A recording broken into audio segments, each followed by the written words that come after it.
All right, everyone. Welcome to Solution Saturday. I'm Hohenheim Pro, and this week we are for our basically our second stream of Solution Saturday. We're joined this week by fellow streamer and new teammate Wenchkin, and we're going to be handling. This is again going to be branding, marketing solutions Q&A. We're going to start by jumping into it with Wenchkin, some background on his streaming career, and then we're going to jump right into specifics on helping to basically centering in on how to bring value to a stream so that way it's monetizable and whether or not gaming is enough alone to do that. So we are here with Wenchkin. Wenchkin, why don't you go ahead and introduce yourself? Oh, I think you're still Oh, muted. don't worry, I'll pull Ah. up. It's all good. Just wanted to get off to a good start there. One of the good things, we always love technical difficulties right at the start. Don't we? That's always the best way to start. It's a lot of fun that way. What it does is it gives people confidence that we know what we're doing while we're streaming. Yeah, we're professional believers. We're professionals. We're professionals first.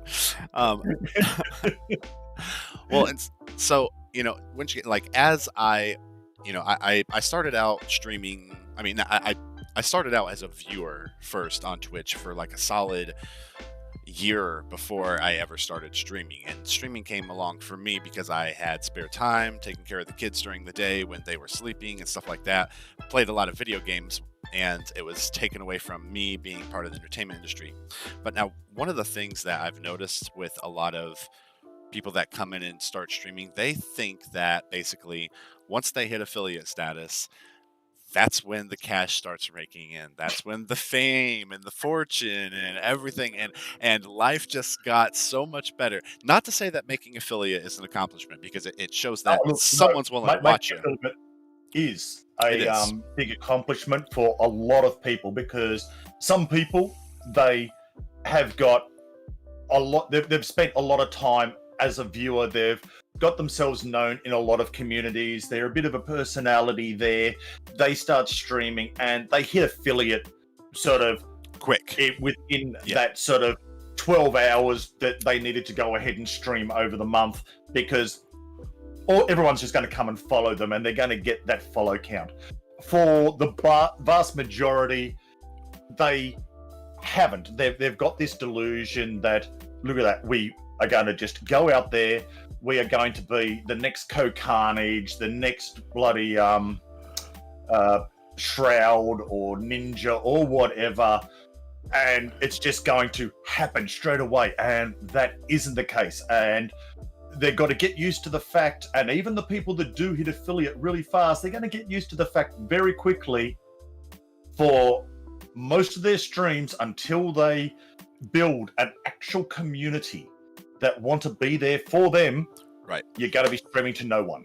You're gonna, yes, for a long time, and for the first 4 months I streamed to my bot and only my bot but the thing is that I carried on like I was streaming to 1 million people from the go. Yeah. And that's a big skill you've got to learn right from the get-go, is talk to yourself. Talk as if you have a full chat channel there.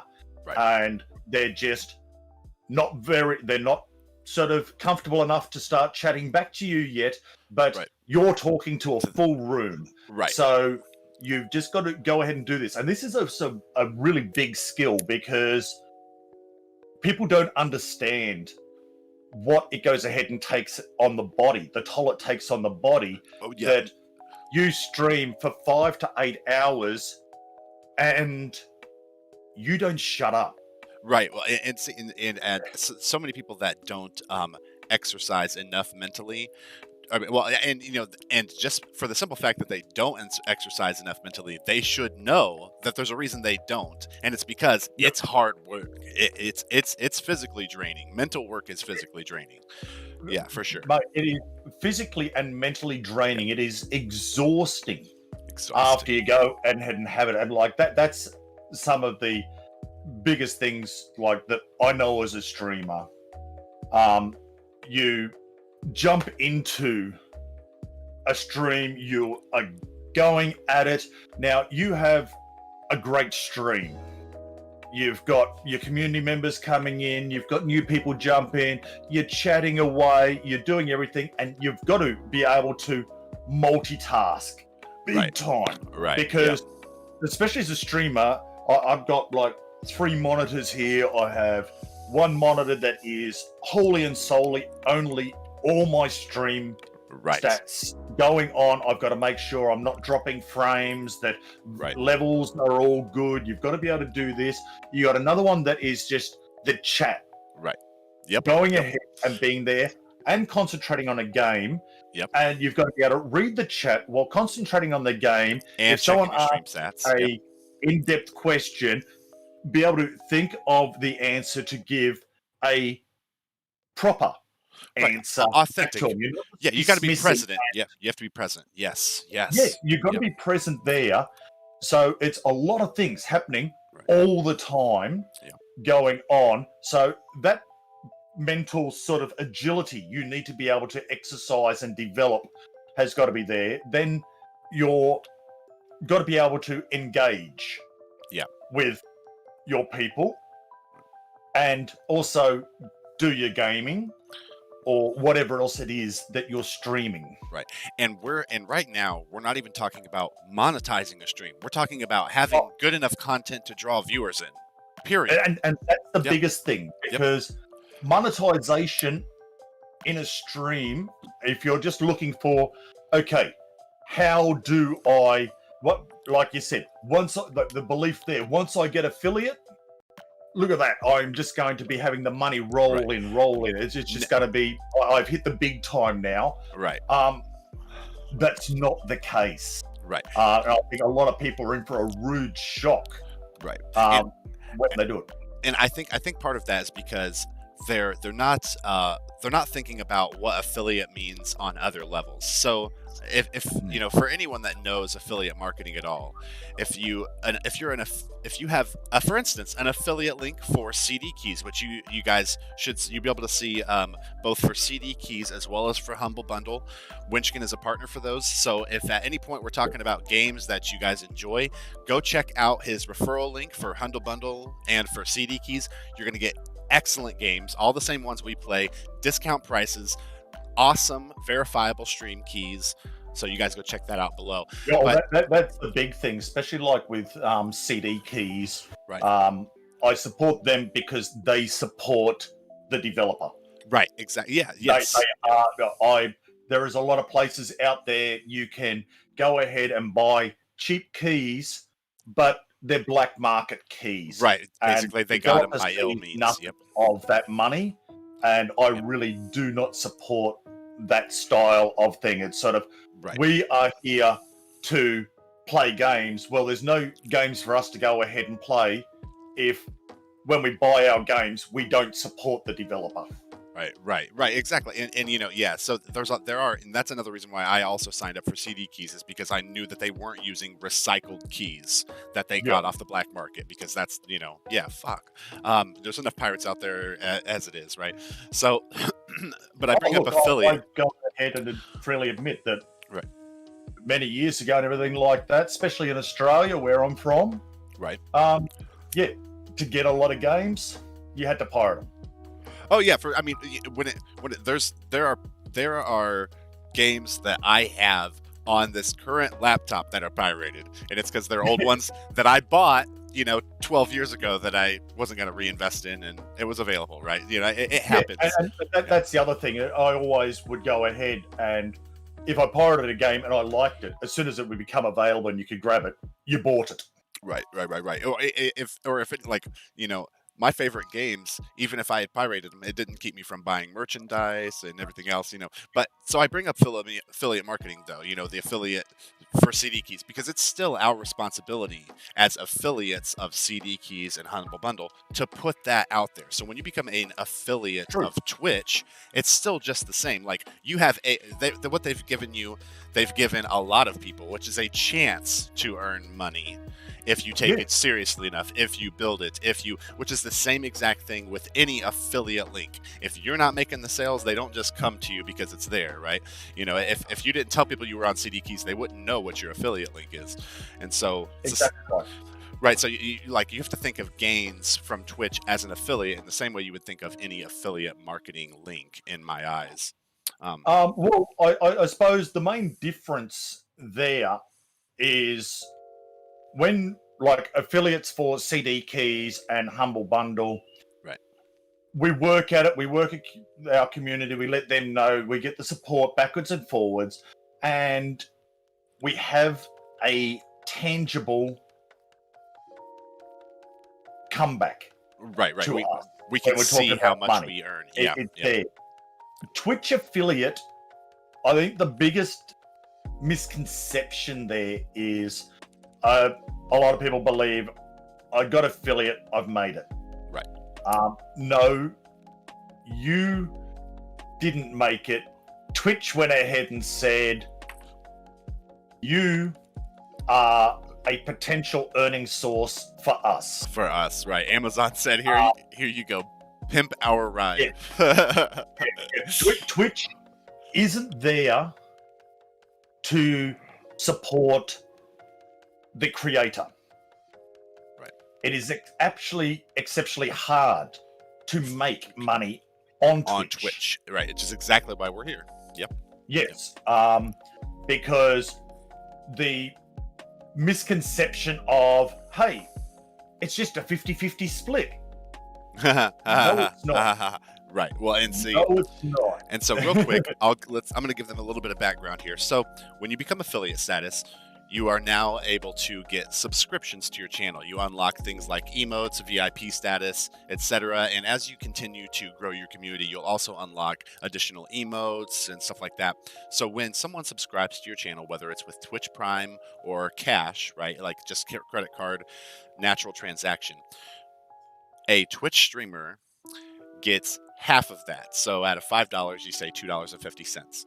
However, a Twitch streamer, and now this is a Twitch streamer in the US and I guess everywhere, has to get, in order to see that money, right? Now, correct me if I'm wrong, Wenchkin, this does not roll over. So if I got 32 subs last month, then only got 12 the next month, I don't get $100 the following month for having a total of 50 subs. No, it does. It does roll over. It does. This thing. So if you need to make that $100 to be able to see a payment, but if you get $40 one month, then that will roll over to the next month. And if you only get $20, well, now at the end of that month, you're at $60. So you're still not going ahead and seeing a payment. So it rolls over to the next month. And some people, like, they will start and they'll get a bucket load of subscriptions and stuff like that, but they don't have enough to cash out. Yeah. To cash out on it. Right. So it rolls over, but that initial hype is gone. So they don't see the recurring subscriptions. They may only get one or two. Now, You could go ahead and say, well, I'm at $80 in the first month. I'm definitely getting a payment in the second. But people didn't find you engaging. People didn't go ahead and say, I want to come back. So it could take you another year.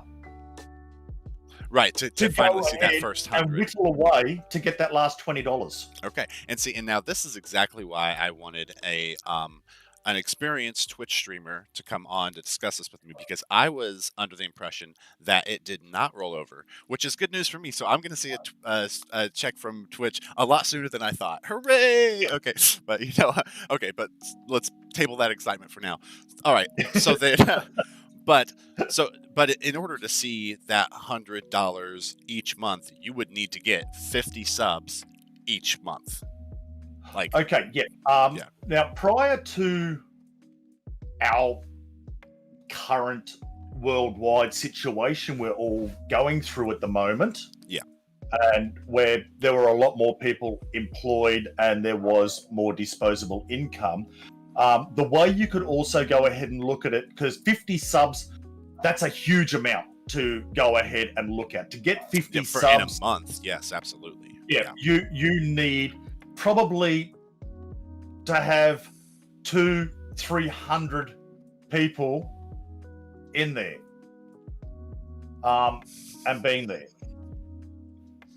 Hey, cool. We got I have Futner, but mate, I have not.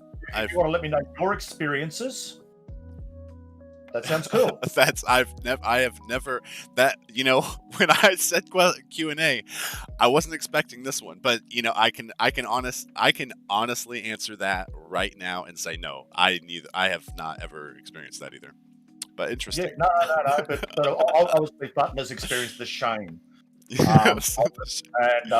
Dude, don't feel ashamed.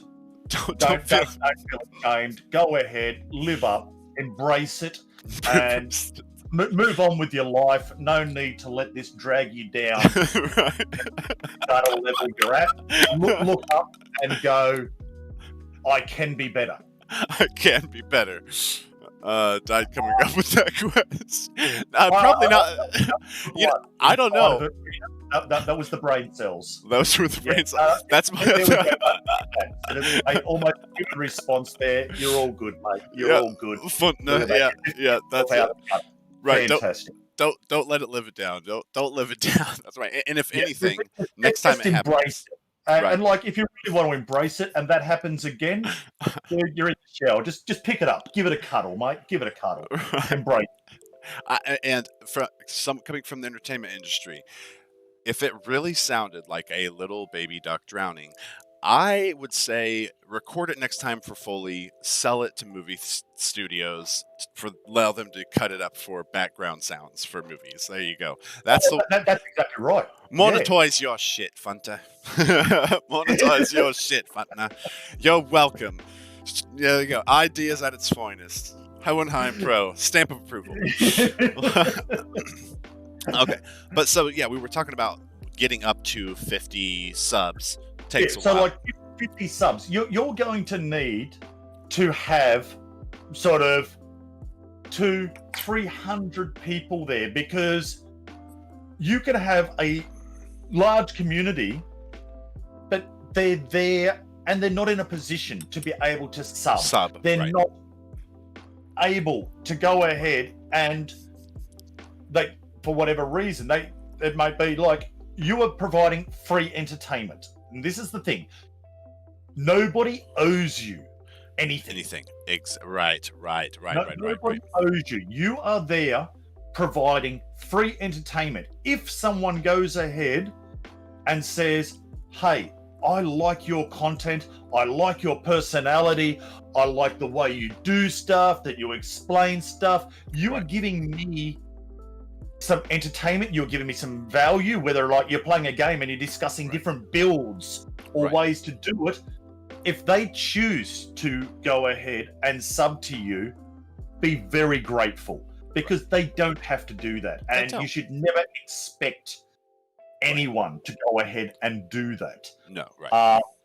But yeah, 50 subs is huge. Now, previously, what I would go ahead and work with, because there is one thing that is outside of, and this is where it gets difficult or confusing, and that where with Twitch, any subs, be it normal sub or prime sub or the like there, Twitch takes, it's a 50-50 split to start off with. Then you've got bits that people can donate to. Now, biddies, the streamer gets 100% of. Right, and that's because they tax those up front when the viewer buys them, right? Correct. Right. So what you could go ahead and look at is, instead of needing 50 subs, I could go ahead and say, I need... What, 10,000 biddies? Would it be 10,000? 25 subs. Oh, yeah, and so many biddies. Yeah, offset. And so many biddies. And balance it out that way.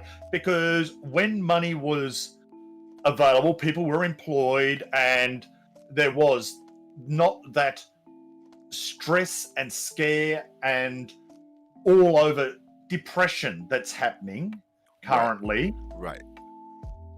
People would drop biddies in there quite regularly, and that would be how you would end up going ahead and hitting your $100 a month, because those biddies count towards the $100. Right. Yeah, because it's all through Twitch, so it all goes to the same revenue. Yeah. Uh-huh. Exactly right. So that's one way to look at it, and that's one way to reduce some of the stress on yourself as a streamer, because a lot of people sit there and they look at it and they go, "Oh, I need 50 subs." And so No, you so don't, because 50 subs is not going to get you $100. right. So I'm really glad you brought this up about the stress and the pressure that you put on yourself, because Oh, I've found yeah. that this is the biggest thing. If you're streaming because you want to earn money, you shouldn't be streaming. Like if you're purely streaming because you want to turn it into a source of revenue, you shouldn't be streaming. In my opinion, you need a passion for games, a passion for community, a passion for audiences, a passion for conversation of all these, all these different things. And so the way that, like, for instance, the my other clients, other streamers that I work with as well, our biggest thing is not focusing on the numbers. You know what I mean? Is not Yep. looking at that viewer count, is not caring about where the subs are at, not caring where that money comes from, and to be enjoying the game and the process. Exactly right. Mhm. Exactly right. Biggest mistake a lot of new streamers go ahead and have, and even a lot of existing streamers that are still trying to push through and be able to develop and grow, is they watch their numbers. Right. And nothing gets more depressing Pressing, then not seeing them be where you want them to be. Yeah. not seeing it up there. That's Right. why I don't go ahead and see my numbers at all. Right. I have no idea if I've got one person in a channel or I've got 50 people in a channel. After I end the stream, I will go ahead and get sent Right. The stream the summary. demographics of how my stream went. Right. See where it went ahead and went on a graph, see what my viewers, see what my highest viewers were, see how I did monetarily. And dude, a lot of people sit there and will complain, like, especially in America, they'll jump up because you just don't have like the real minimum wage thing. And Right. it's sort of, I'm working this job for $2 to $3 an hour. Um, Mate, $2 to $3 an hour, that's huge compared to Well, what a streamer gets. yes. Exactly. Yeah. Get used to doing 12 hours for 5 cents. Exactly. Right. Exactly. Yeah. And seeing that, and and really just one, that statistic alone is one more reason why not to watch the numbers, is because Yes. you can't, I mean, and so we're going to get into when we get there, when we get into building stream community, everything else, and monetizing things, Mm. about, like, not focusing on that. Hold on, wait. I just lost what I was getting ready to say here. Derailed your train of thought. What's that? Derailed your train of thought. I did derail my train of thought. I'm sorry. What exactly did you just say, Wenchkin? I was sitting there saying, sort of, get used to, don't look at your numbers and get used to the fact that you are going to stream for 12 hours for maybe 5 cents. And God Right. knows I have done that so many times. Right. Or stream for And- nothing. And so this is why. Okay, so this is why it's super important to basically retrain your mind on marketing, growing community, and on revenue when it comes to being, and I'm not saying you in general, but us as Twitch streamers and as marketers, branders, entrepreneurs, etc., need to retrain our mind about it being transactional, because thinking of what we get paid by the hour streaming is transactional. It's checkers. Remember how we discussed that briefly? Checkers as opposed to chess. We're Yes. thinking, oh, do we get paid by the hour streaming. Like if it came down to what I've earned from Twitch streaming, I haven't gotten my first paycheck from Twitch streaming. Okay. Yep. But me streaming on Twitch has brought attention to my other business ventures, whether it was my movies on Amazon Prime, whether it's my book, whether it's my YouTube channel, all things that eventually do translate into revenue. And that's because it's not transactional. It's chess and not checkers. Yes. Long game and not short game. It's not I stream for 5 hours, you give me $20. It's I stream for 2 weeks, you've built a relationship with me, and now you want to know what my book says, so you go and read my novel. You know what I mean? It becomes one of those things, and you know because this is where live streaming and Twitch streaming is a very unique, and why it warrants just its whole own episode of Solution Saturday is because it offers us an opportunity to reach so many people at one time. So it's, whereas I'm talking to you one on one right now, right? If Yep. if we only did this for Twitch streaming, when would we ever build our audience? But we have the opportunity to do this right here with any number of people all at once while they're viewing and chatting and everything else. It's just it's an amazing outlet to reach a community. Twitch That's streaming, correct. yeah, it really provides a lot of value. Okay, so American Twitch streamers, US Twitch streamers need to reach 50 subs, but you being an international streamer, you get taxed a little more heavily, don't you? Yeah. Uh-huh. Look, So why don't you tell um, us a little more about that? Because it makes it one even more sec. difficult for you. Whereas I see a check after 50 subs for $100. After 50 subs, would you see a check? And if you do, how much is it instead of 100? Okay, for me, one sec. Let me just. I'm trying to do the little thing here that I should have done before. Again, professional Twitch streamer here. No, we're fine. We're fine. We are just fine. There we go. That's what I Oh, wanted to go and oh, do. oh, what happened? We got a hosted with one viewers. Hey, Wenchkin! Hey, thank you for the host, homie. Wonderful, and Oh, right, you're welcome, bro. and what a brilliant, and again, Twitch is amazing because now you're basically live right now. Why shouldn't they be able to go to your channel and view you on mine at the same time? That's it. Sort of like, okay, I don't know how many followers you've got on your channel. I know that I've got over 1,000 on mine. So Right. again, Well, you a lot work more than mine. together with different people Right. and increase the range, Yeah. increase visibility. We're building that And bridge. that's exactly right. Yep. That's what we go ahead and do. I mean, well, take a look at just what happened today. I had interacted with Seabeard a couple times in Wenchkin's Tavern in your Discord before, and then today in your stream was actually the very first time I'd interacted with him in stream chat, and Yep. then he came over and hung out with me for STO. Now, Yeah, I told him to. yeah. See, there we go. They're chatting on Messenger, Facebook Messenger, while I was having the break and everything like that, and came back in and got hit with the massive tides and was falling asleep. Yeah. And it was sort of, hey, look at that. Hohenheim's there doing STO. Jump over there. There you go. Boom, boom.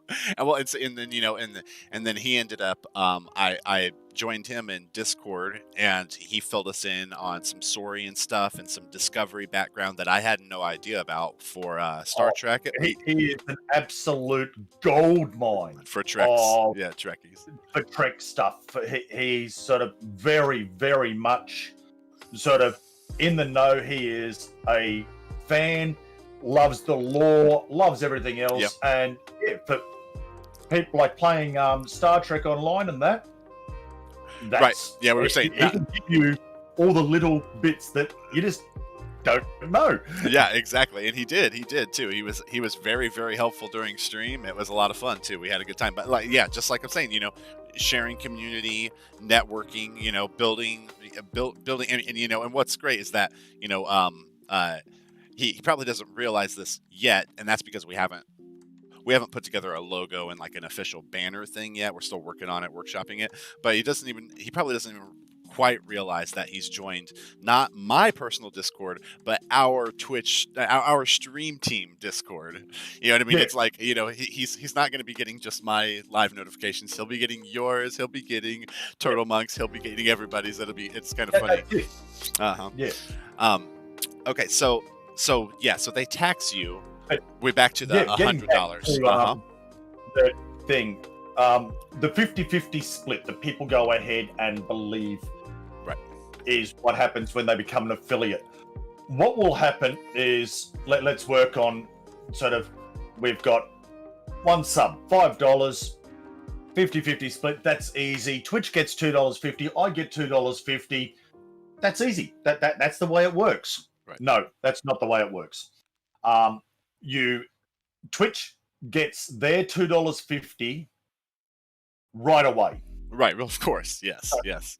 they've got them. Then there is Twitch fees and everything like that they take out. So they take that out of your $2.50, and they take that for themselves as well. Now, if you're in the US, that's where it ends for you. Right. You go ahead, out of that $2.50 that you've got, you will probably go ahead and have $2.20 left. Right. They'll take like 30 cents out of your $2.50, Right. and you'll get $2.20 for that sub. Sure. Now, as an Australian or people in other countries where they add extra taxes and extra things like that, you will go ahead and, there's an international currency. We're taking out of that. You need it paid over here. We're taking out of that. For me, that $2.50 that you start with, I will go ahead and see about $1.40, $1.20.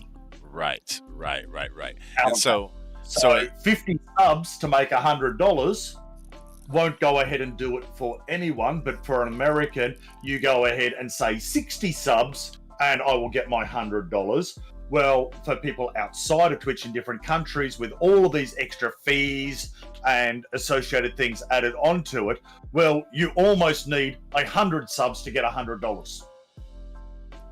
okay, gotcha. Okay, so then what you're saying is that, so if you got 50 subs, Twitch wouldn't release a paycheck to you for $100, and then you would only get 80 of it. You're saying you wouldn't get it at all unless you reach $100 break down the value of your sub beforehand. Okay, beforehand. gotcha.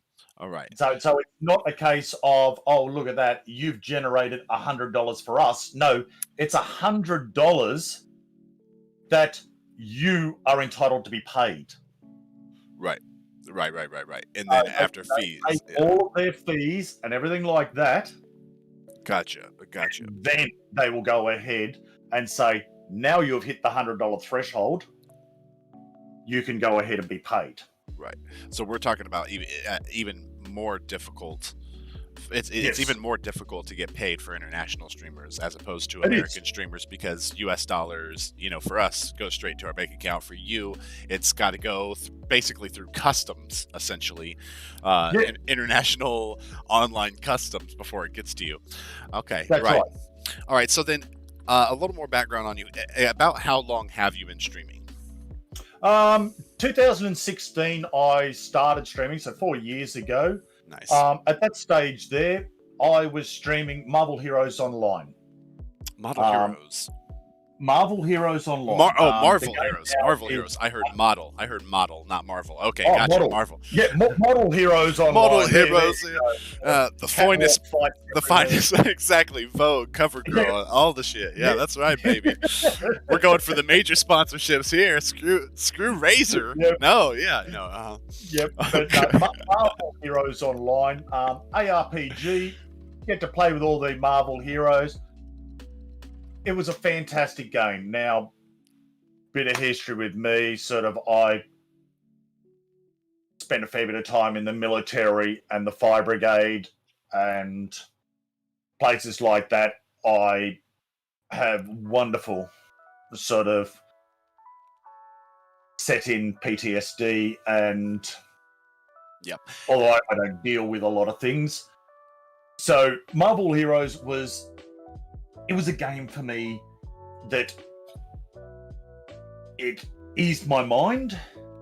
I enjoyed the characters in there and large roster of characters. I enjoyed that, so it was a way for me to really play and escape. I'm also a very big theory crafter where it comes to stuff. Love doing builds, developing stuff, working out little nitty gritties. I'm not so much of a min-max player on that. I'm very much a solo player, so it's sort of min-max for a solo thing. I'm not going to have the very best DPS or the very best armor or the very best healing, but I'll combine all three of those to be able to sit there and say, and hey, to really I can try solo and it. conquer as much content as I can Right. solo instead of needing a group. Yeah. And that was where I started streaming. Now, Marvel Heroes wasn't a large game, but it had a very tight community. And a very passionate community. So when you would stream it, you were never looking at huge numbers, but we always went ahead and supported each other. Right. Sort of, I've finished streaming, I'm going to go and raid someone else who's streaming the same they game. finished, they're going to go and raid. And it was recycling. Everyone got to know each other. Right. Then the game got shut down. Yeah. I knew that was coming. And then it got shut down. Yeah, because I remember that it shut down. Yeah. Yeah, that hurt me. Yep. To the point where I lost interest in gaming. Right. Well, I mean, That's my safe space. Yeah. That was where I could get my head together. Right. And it was, with that gone, I was lost. Right. I couldn't stream because the idea of putting myself out there. Well, and for another game, and after you'd invested so many hours into another one. Yeah, for sure. Yeah, well, thousands of hours into Marvel Heroes and stuff like that. But it was my comfort zone. Yeah. I could play other games and that didn't worry me. But when you had bad days, that was the go-to. Yep. Straight in there, the mind was fine and happy. So the loss of that really impacted, and I stepped away from streaming for a while. I stepped away from gaming. Right.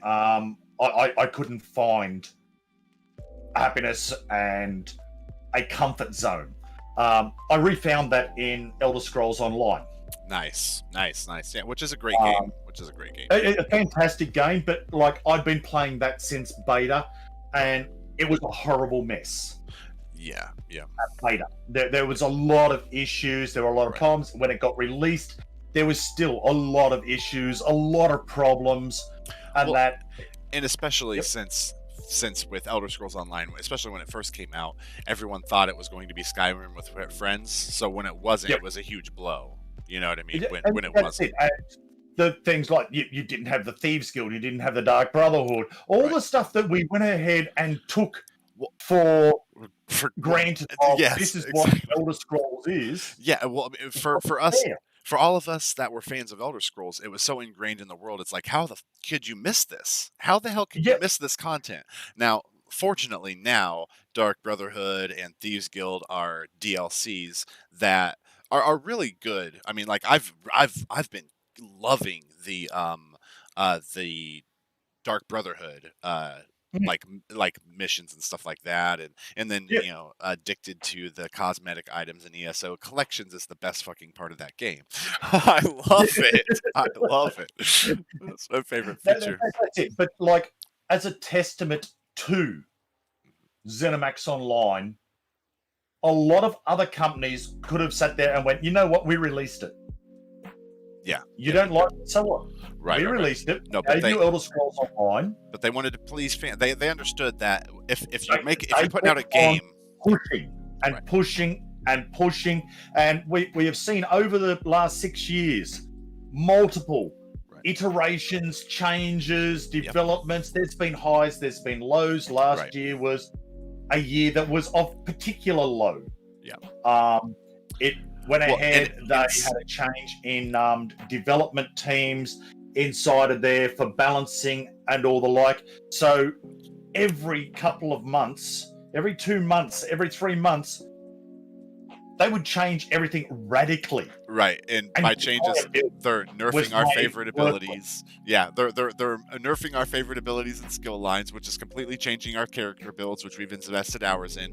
They Exactly also right. changed to the champions point system, right? They made changes to that like kind of Yeah. late, and then when Elsewhere came out, dragons were a lot of fun, but like what made Somerset so popular for Elder Scrolls Online is that it introduced two new skill lines: jewelry crafting and Sigic skill Yep. line. And those were skill lines that changed the playstyle that you could incorporate into builds. Now Yeah. with Elsewhere, what have they given us other than cute cosmetics? So if No. that's right, so if you're not invested in Khajiit culture, there's no reason to buy Elsewhere other than potentially the Necromancer class, right? Which is Yeah. what. Well, I avoided the necromancer class for sort of well, up until a month ago. Yeah, I've Uh, and for so it this. was OP.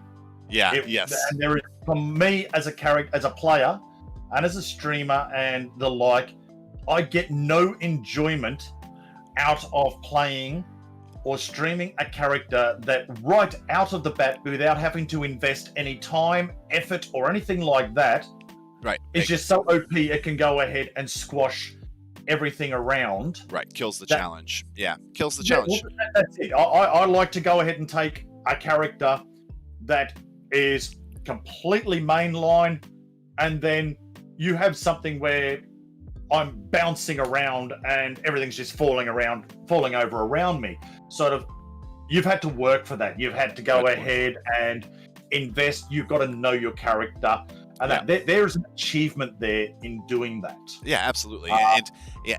you know, just like I've got the out of the 6 characters I have, each one of them has a completely different play style, backgrounds. There's even places role playing wise that I won't allow my characters to go because they just wouldn't go there. You know what I mean? Yeah. I mean, which is Yeah. a silly reason when it comes down to it, but it's what we do, right? You know, as role Yeah, players. that's right. Yeah. Okay. So yeah, with that, I found my love of streaming again Right. in Elder Scrolls. Mhm.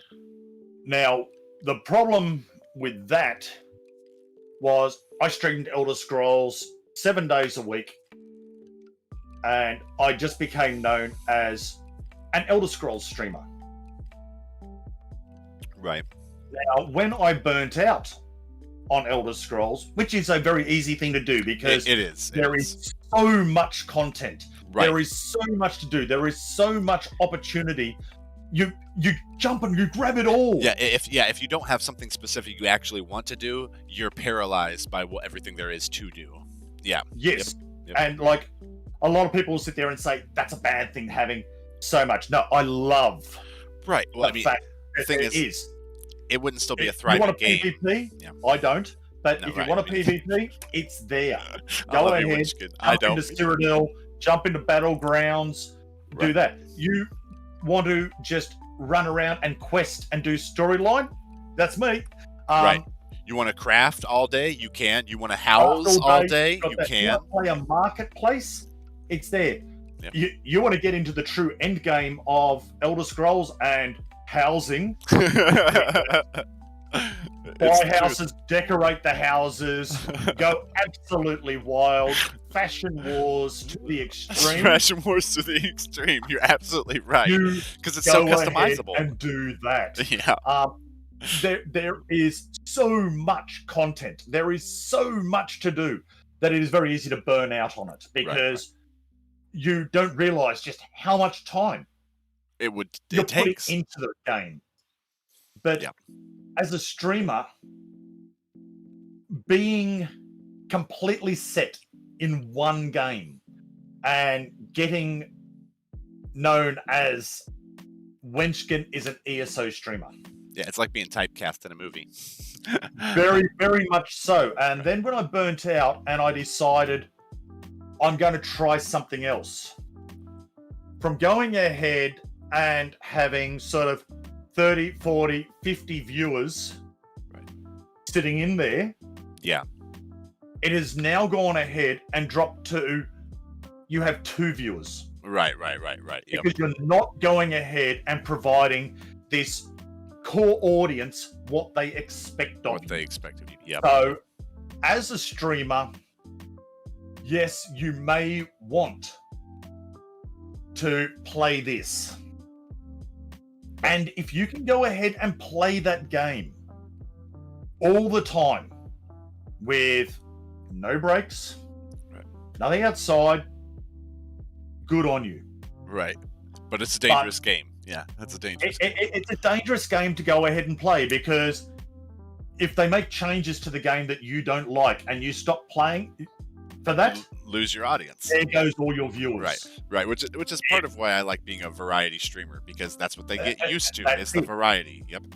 It's variety. You don't go ahead and get the massive numbers in growth that you go ahead and get with being a single game streamer. Right.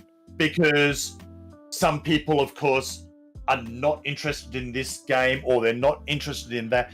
Now, the thing I find is, like, over these years, you develop your community, develop people there. Now, I will play a game that people may not be interested in themselves personally, but they'll come into the stream to talk to me. Exactly. And that's where part of the community. And that is the end game goal as a streamer. Absolutely. This is where this brings up kind of two different tactics as a streamer, because for streamers that want to stream only one game, I support that. It is a dangerous game. It's got its upsides, it's got its downsides. And this is what it does. It makes it, the reason why it makes it a little easier to build an audience is because if you're found in the same thing every time, then the people that follow you know what you're going to be streaming. That's what they want to watch. That's what that brought them there in the first place. So then as new people discover you and they stay, that viewer count's just stacking on top of each other. But so that's one way to grow an audience, one game. Okay, but what being a variety streamer affords you is the opportunity to allow audiences to connect and basically get addicted to your character and your personality first, right? Yes. And that's what builds community. That's what, and that's where, like, for instance, we had covered before we started the stream about just briefly about stream teams, which we will talk about later. With the stream teams, you had mentioned how the guy had shouted you out a couple times when you would come into his stream, and they would go and follow you. And that's because, in the same way where this personality that they're addicted to becomes a brand, and we trust brands, right? Yes. So when someone recommends something, a brand that you recognize, when Wenchkin recommends something, I believe it. You know what I mean? Because I trust the person. I have a relationship with this person. And, it makes things easier that way. So it's... on another point there, sorry to interrupt you there. No, you're fine. That's a really big thing. You've got to look at, as a streamer, when you're going ahead and doing it, are you 100% down the line consistent with your views on what you'll tolerate, what you won't tolerate, and how you act? Now, I can sit there and I don't like this. I will not recommend, I will not support this sort of action here. But my actions in how I speak and everything else completely contradict how I am. Don't try and be someone else while you're doing it. Your biggest success and the biggest way to grow is to be yourself. People see... Authentic. Yep. That's it. People see straight through the bullshit and absolutely everything that goes on there. Now, if you want to go ahead and actually have a community, it's like friendships, and it really is. Right. You are developing worldwide friendships. Right. Oh yeah. Because half of my crowd. Yeah, half of my Yeah, viewers are international. Oh, yeah. yep. Yep. That's it. But you're developing worldwide friendships. You talk to each other. You're communicating daily. You end up going ahead and sharing between each other. Yeah. How's the family doing? Right, right, right, Sharing like that. You have right. concern for your people there. Yep. They are friends. Right. Now, like anything else in real life, if someone's not authentic and that, you sit there and talk to them and you see straight through the bullshit. Right. And it's just sort of And that spreads dismiss like it wildfire. because Yeah. you're, if you want to lie to me about who you are, Right. then I can't trust you.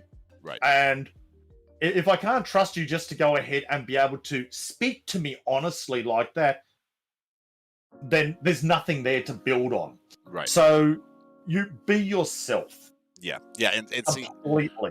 right. And like we like, especially on this channel, we preach all the time because one of our sort of mentors, basically who we take a lot of our advice from, is Gary V. I don't know if you're familiar with Gary Vaynerchuk, but his biggest thing is being authentic. You know, you could put out shit content on social media, you know, stuff with bad lighting, and if they can hear your voice and you're authentic, that bleeds through. You know what I mean? The message bleeds through, kind of thing. And so, yeah, absolutely, I agree. Being authentic is huge, huge. Yeah, it is huge, and that's the thing. Like a lot of people, and that when they're streaming, they'll sit there and think, well, you know what? I've got to go ahead and be a Dr. Disrespect. I've got to go ahead, trash talk everyone, carry on like a pork chop, Right. and that's it. But that the Dr. Disrespect, that is a persona he created, he developed, and he's done. Right. Is that who he is in real life? No. Right. Right. But for the short time in there, it's done, and it's not hidden. That where he's trying to pass off, that's exactly who he is. Right. Yep. It is. This is the persona, but a lot of people want to go ahead. They can't see that, and they think, "Oh, I have just got to go ahead and be the biggest tool around. Right. I need to be Well, a toxic streamer." yeah, and I think that comes down to people pandering. You know what I mean? Thinking that feeding into basically the negativity that is social media and the addiction that the world's come under in that regards. Well, You know? there's that there, but they want that shortcut. So they look at the very top streamers or the very top YouTube content creators or whatever, and they go, what is their recipe? What are they doing that could possibly bring people here? Right. So I am going to emulate you. Right. And they end up Right emulating from someone word, that's not and themselves. That means I will go ahead and succeed because you've succeeded. Now, a big one I like to go ahead and look at is people sit there like Co-Carnage. And I'm not familiar with them. Oh, mate. Big streamer. You sit there, he comes online, and the instant he goes ahead and you see his go live, there's 8,000 people sitting there waiting. Right. And then within sort of about 5 minutes, you watch it go to like 30,000 viewers. Doesn't matter what he plays. Right. That's what it's like. How do you get that big? I have 14 no years. idea. That's how. 14 years of grind. 14 years of consistency. Right. Being his authentic He self. has gone ahead and put in hard yards. Nothing is easy. You are not Right. going to get given Right. Yep. success on a platter. Yep. That's right. No one will. You can't pay someone to do your push-ups for you. Yep. It's the same thing. Yeah, that's another thing. So, and that was part of why I brought that up right at the beginning when we started in, how people think as soon as they hit affiliate that they're going to start making money. Bro, this is hard work. If you're not, and it's so much more than just putting on a good stream. If you aren't interactive with your audience 24/7, like, it's a grind. You know what I mean? You've got to be present. You've got to be authentic. You've got to be transparent. And that's where, like, when one of the things we'll get into is how access, like give for instance, what we do in the Discord, being available to our audience and engaging with them on authentic level. Yep. It's hard work, and we're bringing access is equal to value when it comes to streamers and how we sort of make money as well. Okay, so been streaming for about 4 years, had an off period. You've got how many? Just over 1,000 followers, just over 1,200.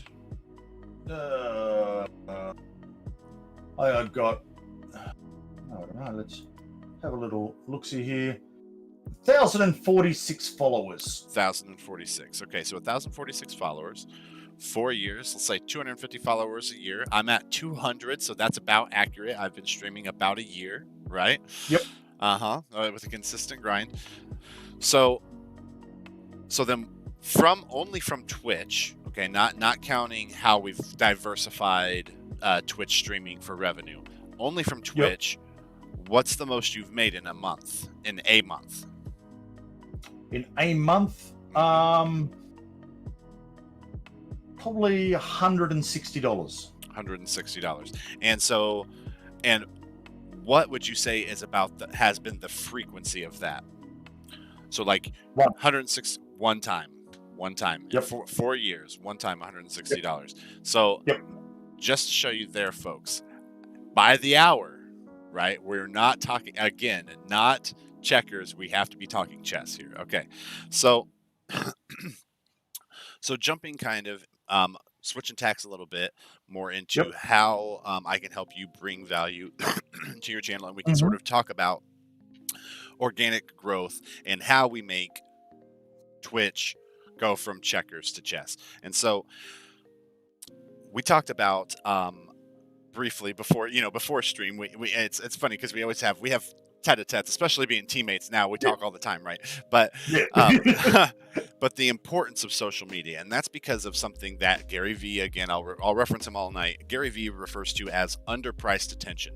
So when Google AdWords first came out, it was Amazon who was buying up. They spent billions of dollars in Google AdWords before everyone else started using Google AdWords, before every entrepreneur started putting 5, 10, 20, 30, a couple $100 in every month to make sure that their stuff came up in Google Ads, because everybody uses Google, right? Yeah. And the reason why Amazon did that at the time, back when it first came out, is because it was underpriced attention. At the time, they were probably paying for it at 0.02 cents per click kind of thing. Whereas now we could be paying up to $2 per click on Google Ads. You know what I mean? Sort of. So underpriced attention. As social media, I myself fucking hate social media. I fucking hate it. It's negativity most of the time. I mean, most of what you see on social media is negativity, and there's no way to focus on moving forward positively into the future if you're hung up on all the negative shit. It drags you down. You got to keep your mind clear of that stuff. So as much as I hate social media, it is, technology always wins, right? And so we're forced with this thing where we have to either adapt or die sort of scenarios, and it's social media where the underpriced attention is. We see trends of social media. We had first MySpace, then into Facebook, then into Twitter, Instagram. Yeah, I mean, it started way back then, right? MySpace, Facebook. Yeah, Twitter, Instagram, Snapchat. Now we're in the TikTok era. And so where the underpriced attention is right now, and we discussed this before, and we've said it a million times, is TikTok and LinkedIn, of all places. And that is because LinkedIn has moved from a recruiting tool to a more content-based platform. So right now, TikTok and LinkedIn are where the underpriced attention is. And so I already know you have not made a TikTok account, right? True, I have not. Okay, so we'll want to do that, but at the same time, so one of the things that Gary Vee says as part of this organic growth through social marketing and underpriced attention is to strive for 40 to 50 posts a day. Now, the number is more so arbitrary than anything.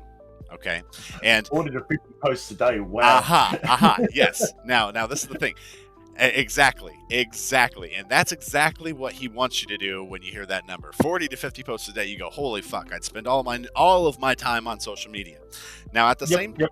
at the same time, did we not just say that we do not want to talk about how we get paid by the hour as streamers because of how much time and work goes into it? Yeah. So this is what this comes down to. Think about the time that you're putting into streaming when you are not streaming right now, and where that focus, attention, access, value that you're bringing is actually going to. Is it going to Discord? Is it going to Twitter? Is it going to Facebook?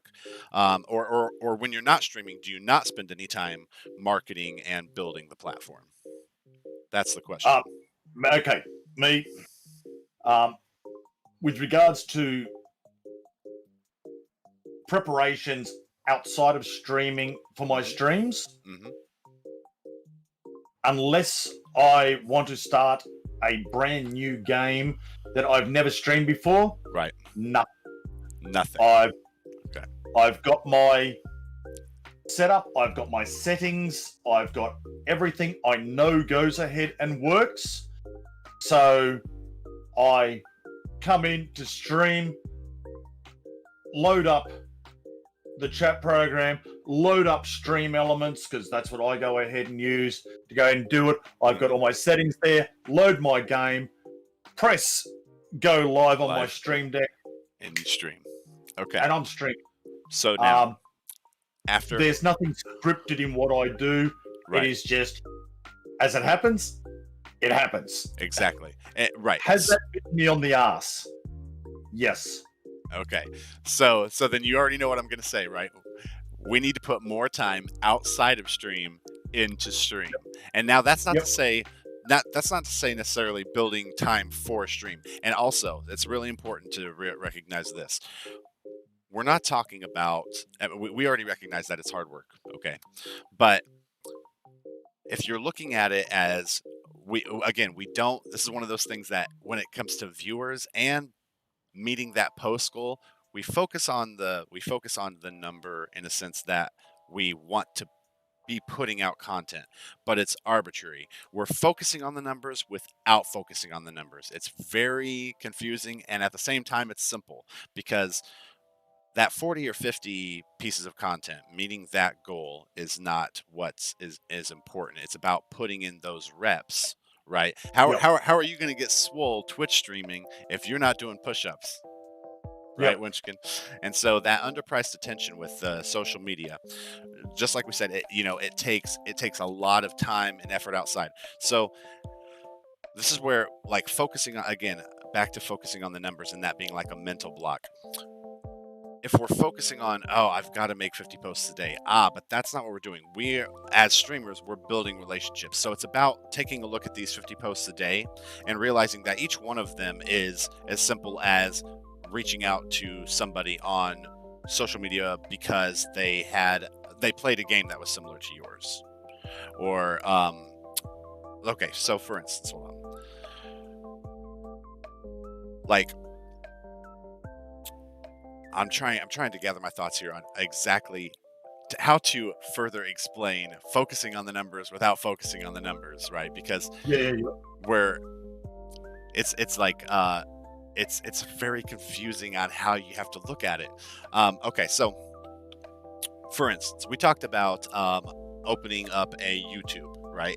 And for it potentially being as simple as transferring over your old videos, basically past streams, and then re-uploading them to YouTube. I mean, we can always do that. That's the easy route. And then you're posting content on YouTube, bam, tally. Now we've already talked about, I'm gonna help you tailor the stuff on YouTube so that we're not just doing that, right?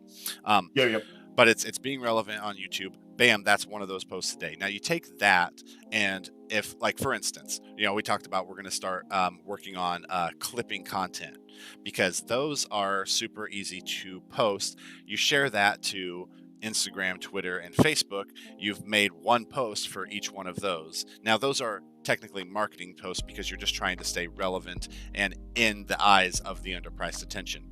But when it comes to networking on places like Instagram and Twitter, it's one of these things where what you're actually doing when you go to engage on these websites, on these websites. Look at me, I'm old. On these apps is it's the same sort of community building that we do basically when we are in Twitch stream engaging with our Right. community, right? It's the same sort of authentic value. So in that, it's not like we're grinding to put in the posts, we're just putting the time that we would spend building relationships elsewhere. You see what I'm saying? So Okay. Yep. yeah, so that's what I All mean right, a by big question there. yeah. Like, for myself, as a Twitch streamer, Mm-hmm. I sit down here in front of my camera, I play my game, I am able to engage with people right away. Right. People come into the channel, they say hi, you start a conversation going, you start an engagement going. Otherwise, you're sitting there talking, but you're doing something. Facebook posts, Twitter posts. I don't know TikTok, so I don't know if it's TikTok. written posts or It's videos. Uh-huh. okay, videos. All of that. That is not the natural feel for me. Exact, and it's not for me either. And it is not for me either. That there is okay. How do I break through to have it as a natural feeling? Because yep, I've got Twitter, and it's set up that I go live, it automatically sends out a tweet. Right. And that's as far as my Twitter usage really goes. It goes. Right. And so then how many followers do you have on Twitter outside of the people who already follow you on Twitch? It's probably just about the same, right? I mean, not the same amount of followers, but the same, like, it find out. Probably not much outside of that audience, I'd imagine. Shit. Okay, but the question is, how do you get more comfortable on those social media platforms posting in other forms, because Twitch is natural form of interaction for you, right? The question is, there you go. I've got 90 followers. There you are. 90. Boom! I'm huge. There we go. Hey, I think I have 112. We're right there, right with each other, right? And so now this is what's interesting. So though, just 3 weeks ago, okay, before I started using Gary V's marketing tactics for growth on Twitter, I only had 70 followers. And after one day of the figure was I had 80 followers after one day, and it was I spent just 4 hours on Twitter interacting with the method that Gary V preaches about how to grow your Twitter network. And it had resulted in 25 follows. Now, these 25 new followers resulted from only 9 posts, and they were retweets from things that I found relevant to things that to games that I play on Twitch. Mm-hmm. And all it was retweeting an authentic comment that was genuine interest because of a picture or a video that they had posted in relation to games but so the question was, right, how do you get more comfortable on these social media platforms that aren't a natural form of communication for you, right? Because Twitch is a natural... That's the thing, because like yourself, I find most social media to be tedious, an exceptionally toxic experience. Yep. And I tend to avoid it. I went ahead and had a personal Facebook page since pretty much started. Now, how often do I get on Facebook? Bugger all. Right. I will go months without even looking at it. And when I do go ahead and someone says something and I'll pop on there for some reason to do it, right, you're just confronted with all the trash. Same negativity, the same toxicity, the same everything. And it's a case of the world is in pretty shit place at the moment. We know that. We don't need to keep on pushing. Right. We don't need reminded of that. Yeah, exactly. And so, right. And that's exactly why us as creators and entrepreneurs and everything else use social media to command attention and not to Mm, consume it ourselves. You see what I'm saying? yeah, And so that's why the marketing techniques from Gary, as far as growing your Twitch channel, everything else, they're so specific. They keep us basically, they keep us honest. They keep us from consuming content that would be dragging us down. And so this is where yep, this works on, and especially this works really well on Twitter and on Instagram. And I imagine that I'm currently working on adopting this exact method and tailoring it to TikTok, so that way we can be using it for TikTok too. But for right now, what we have here, let me see. Okay, so for social media growth, all right. So how do you get more comfortable on a social media platform that is not your natural form of communication? First of all, we keep from consuming the negative content, okay, and we only get on there to use it. But so for Twitter, the first thing you'll want to do is on Twitter, this is how we keep from consuming negative content, and we build our community through it. What you'll do is on Twitter, you'll go to the explore/search section, and for your very next step, I want you to make a list of between 3 and 5 hashtags. Now, if you don't know what hashtags are trending topics. Okay, they're what they're used to basically attach a topic to a specific tweet, right? You're going to search hashtags that are relevant to you. So I start with the games that I play. I search hashtag Fallout 76 or FO76. I search hashtag ESO. I search hashtag roleplay. I search hashtag cosplay. I search hashtag gamers versus COVID-19. I do hashtag ARC. I have a list of like 10 hashtags that I search. yep. But so then you're only looking at content relevant to you. And unless someone's bitching about the game, which only with Fallout 76 is that likely, then you're not But consuming the it's negative content. really come to a better place of recent, though. Yeah, no, yeah, for sure. Yeah. I mean, but prior to Wastelanders, there was nothing but negative content, right? Oh, Um, yeah. but so other than Fallout 76, previous Fallout 76, you're not going to be consuming negative content. But so what you'll do is, so for each one of these hashtags that you search, choose 5 posts that you find genuinely interesting. Okay, follow that person, and then you're going to retweet with a comment. And that needs to be something relevant and, as you said, authentic. Okay. Yeah. And so you'll do that 5 posts for each one of your hashtags. And once you get quick at this, it shortens. It goes from 2 hours of scrolling very quickly down to 15 to 35 minutes at any one point in time. And now I find that I have to genuinely sit aside the time for marketing and make myself put everything else away and sit on my phone and fucking search the hashtags. But you get comfortable doing it once you realize you're not consuming negative content, because that's part of the anxiety about every time I pick up my phone, something negative is happening, right?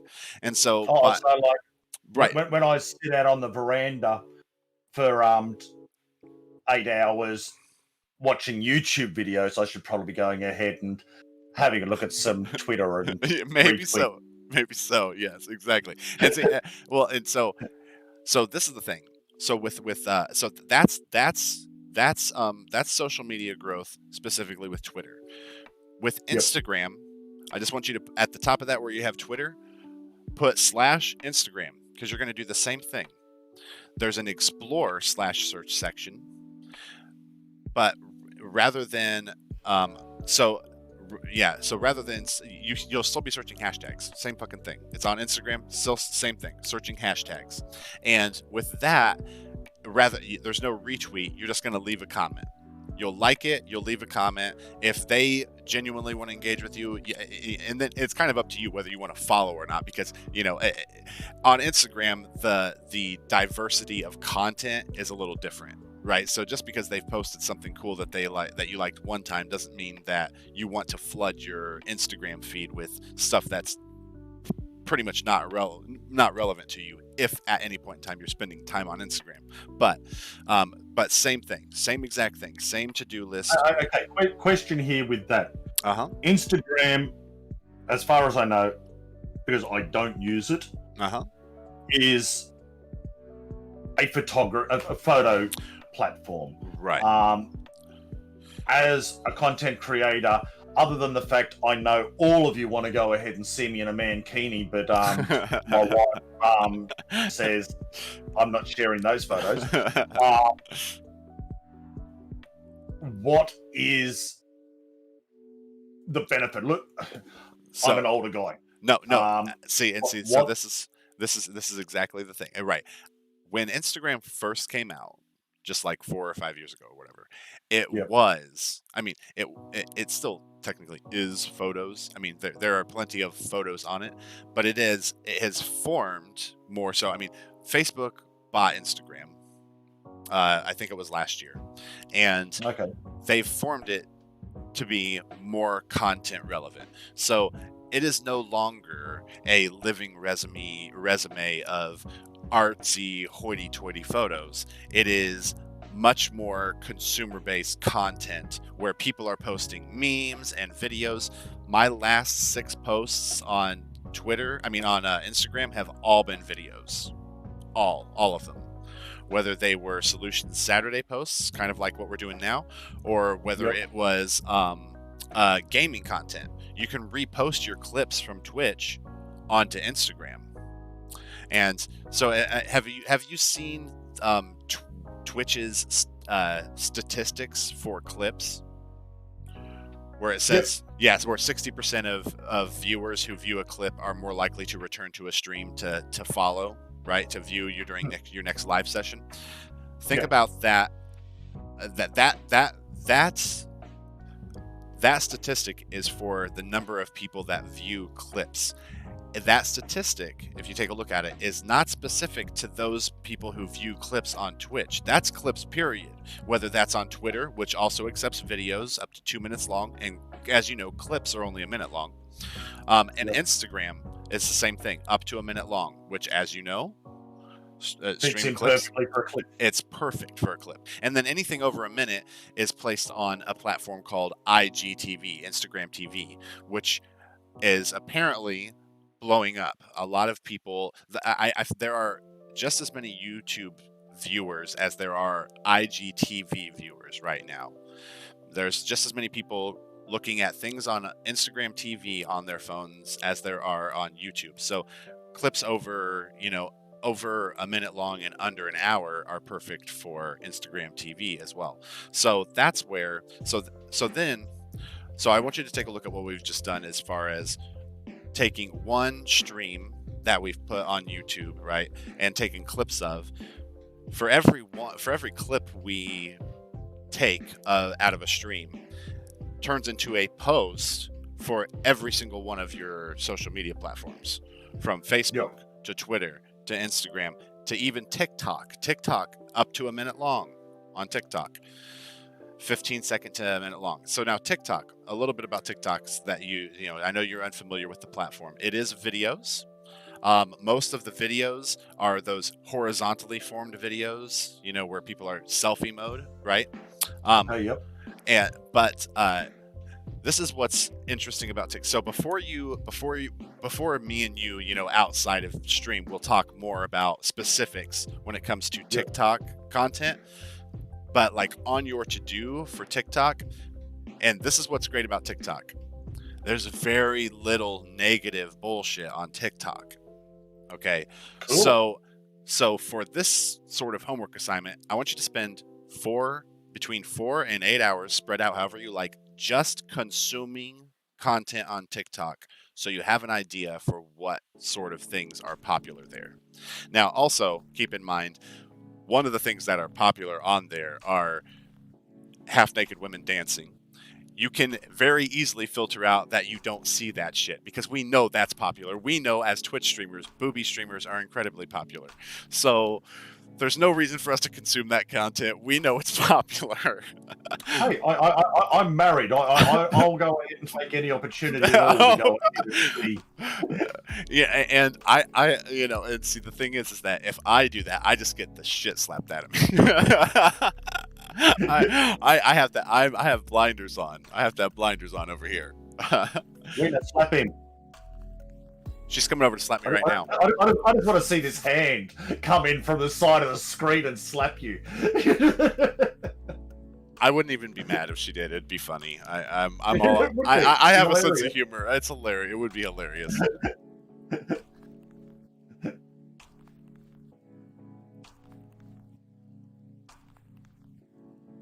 You've lost audio, mate. Yeah, I muted it real quick to defend myself to Rena here.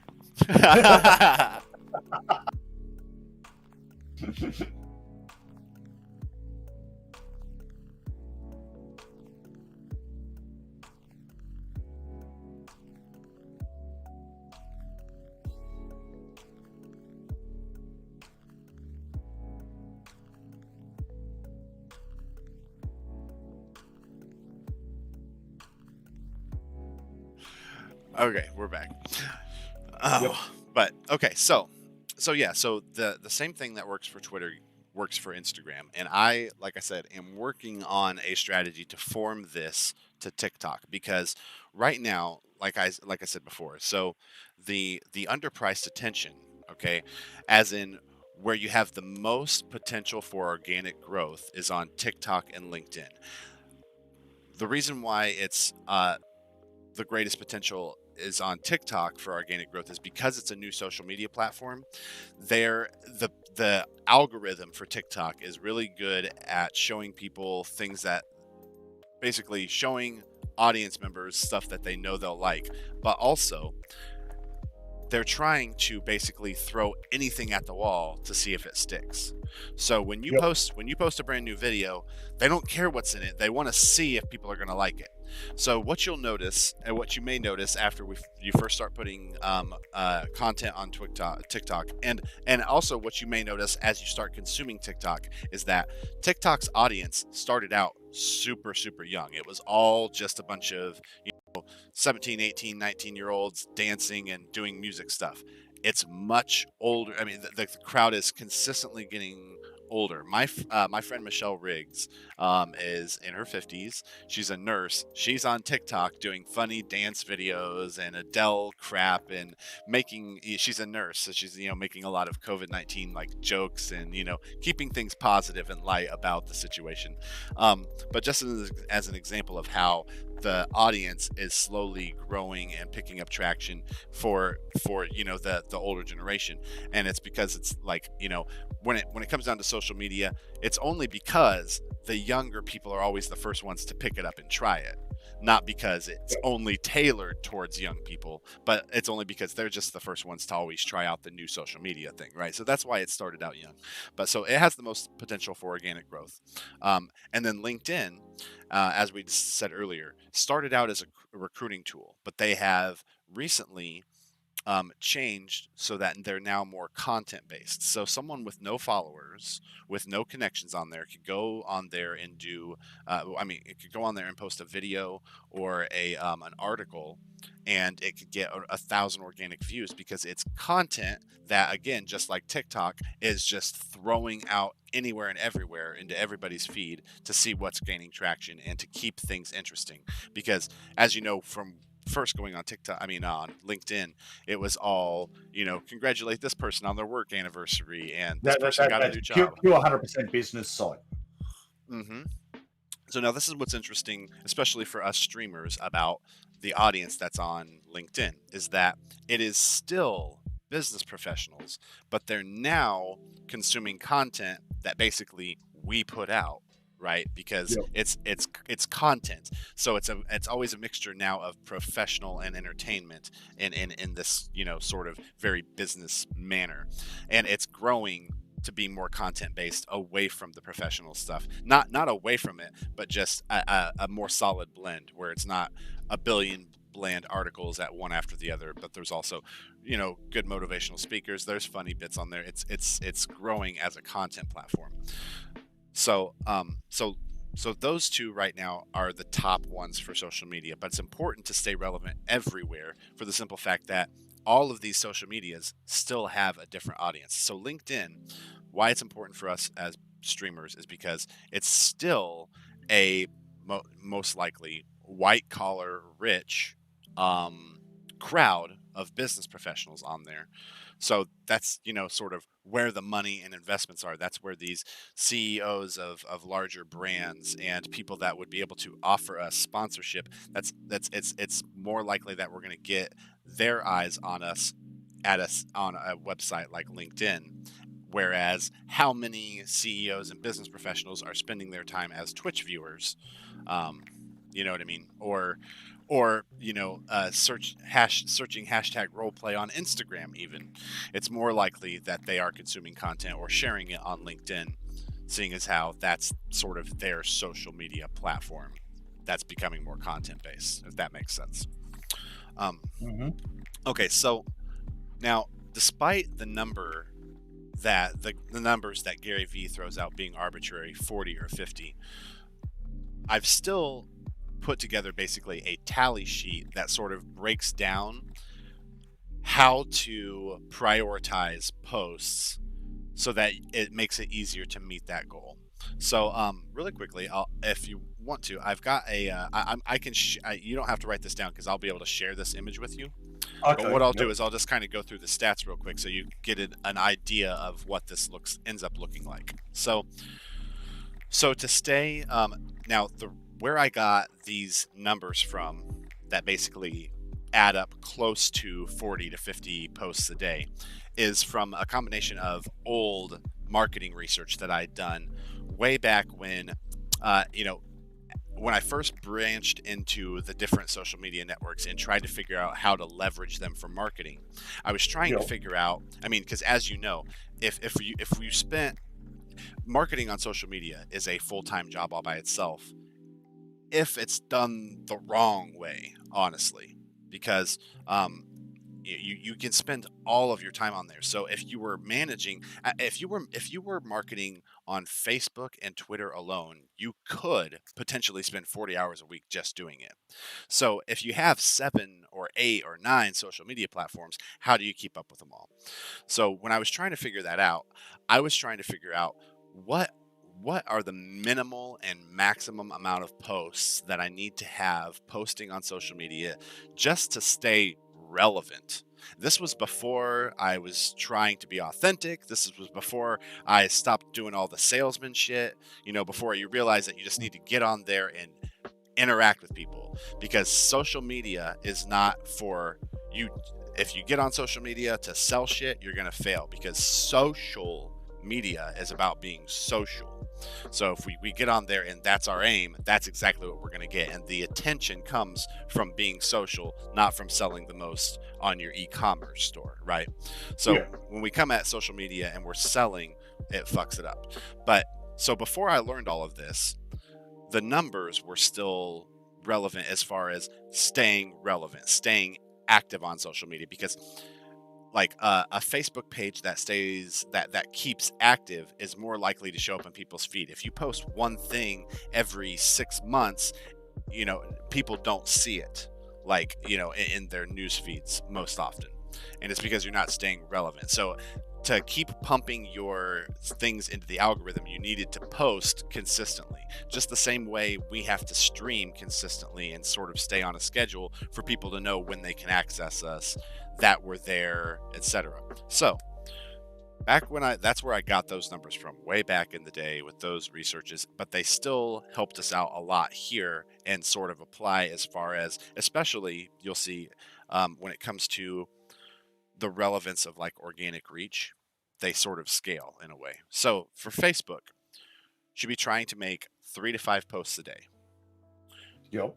For Twitter, especially with it being such a sort of shorthand thing, you should be looking at between 8 and 12 posts a day. Mm-hmm. Instagram, 4 per day. TikTok, Okay. Gary says 3 per day. LinkedIn, since it is moving to content based, okay, I put 1 to 3. Because if depending on what you're posting on LinkedIn, 3 articles a day could mean you're writing all day, every day, forever. You know what I mean? If you were to post 3 articles on LinkedIn a day that you yourself were writing, not just sharing articles. You know what I mean? Well, that's the other thing that I would look at there, like coming from a background where I owned and ran 7 companies. I had multiple factories overseas and hundreds of employees. What? You Okay, cool. That's awesome. She found a parrot in Minecraft. She had to tell me. Sorry. Yeah, cool. Continue. Sorry about that. Go ahead. Nah, never apologise for your kids, mate. No, it's okay. It's late. She should be late now. Yep, but if you go ahead and, especially in a business thing, if you are creating individual content there to direct towards that demographic, quality over quantity is the big thing. If you're just putting out, and like I say, even 3 pieces a day could be far too much because you're watering down Exactly. Yep. the Yeah, and that's an quality important. of what you are going ahead and doing. If you go ahead and put the time into one quality piece, Right. and you do that one every 2 days, so Right. that way you have got that one you put out, give people time to read and digest what's happening there, look at what will be responded to it, give you a chance to respond to anything on a second day, Right. and then on that third day you release another piece. Now, if you go ahead and space it out, you're more likely to get engagement. But if, from a business point of view, if you are hitting them with 3 pieces a day, you hold no relevance because it's trash media. Right. Well, and so, and you know, for like, yeah, and especially for LinkedIn in front of business professionals, you'd want to strive for quality over quantity, most likely. Yeah. At the same time, one thing that Gary Vee talks about is that we want to be careful not to get into this mindset where we're letting our insecurities keeping us from posting content too. You see what I'm saying? Because so many creators, and especially music artists, will use it as an excuse to not put out. Oh, it's not perfect. It's not. It needs to be. When you take a look at the the history of rock and roll, I mean, so many artists, albums they thought they would never put on an album end up being the one that blows up and skyrockets their careers. Songs they hated. That's it. Those errors and those mistakes inside of it is what went ahead and gave it the genius. Right. Or I mean, well, and not only that, but like, I mean, I'm talking about like when music artists put out songs that they themselves didn't even like on the album. Songs they didn't like, but that audiences loved. Because when it comes down to it, is that we cannot predict what audiences are going to like. We have our own standards for what we want to put out, but we can't predict what they're going to like. That's completely, it's not something we have any control of. And Turtle Monk's over here backing me up all the time. And what's up, Turtle Monk? That's our teammate there. How you doing, Turtle Monk? But yeah, so for LinkedIn especially, yeah, we don't want to sacrifice that quality, not especially on LinkedIn. So I agree with that there. Now on this tally, I also have basically a check mark for Discord activity, because as we know, for streamers, that's not.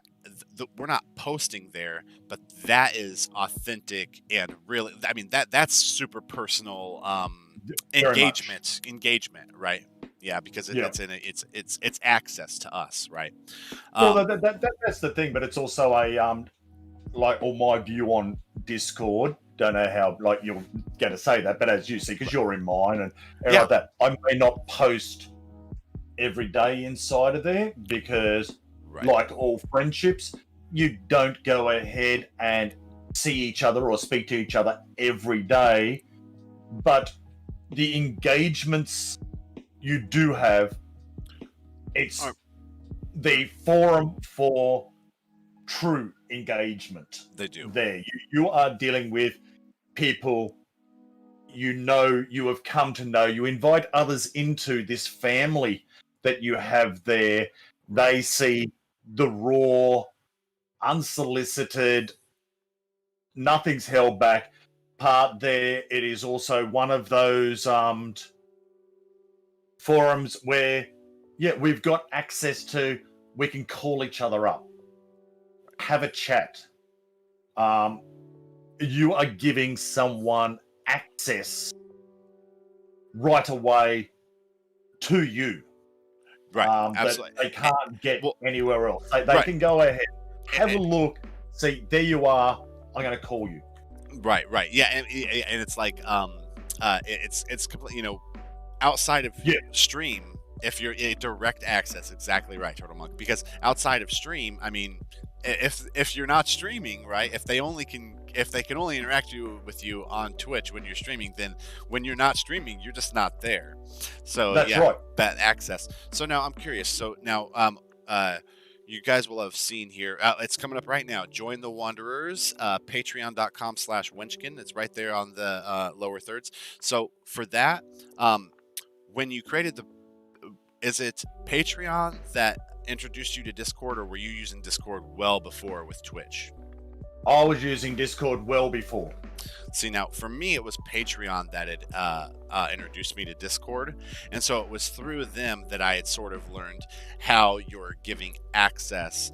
And so when back when I was still like before, way before Twitch, when I still have a Patreon.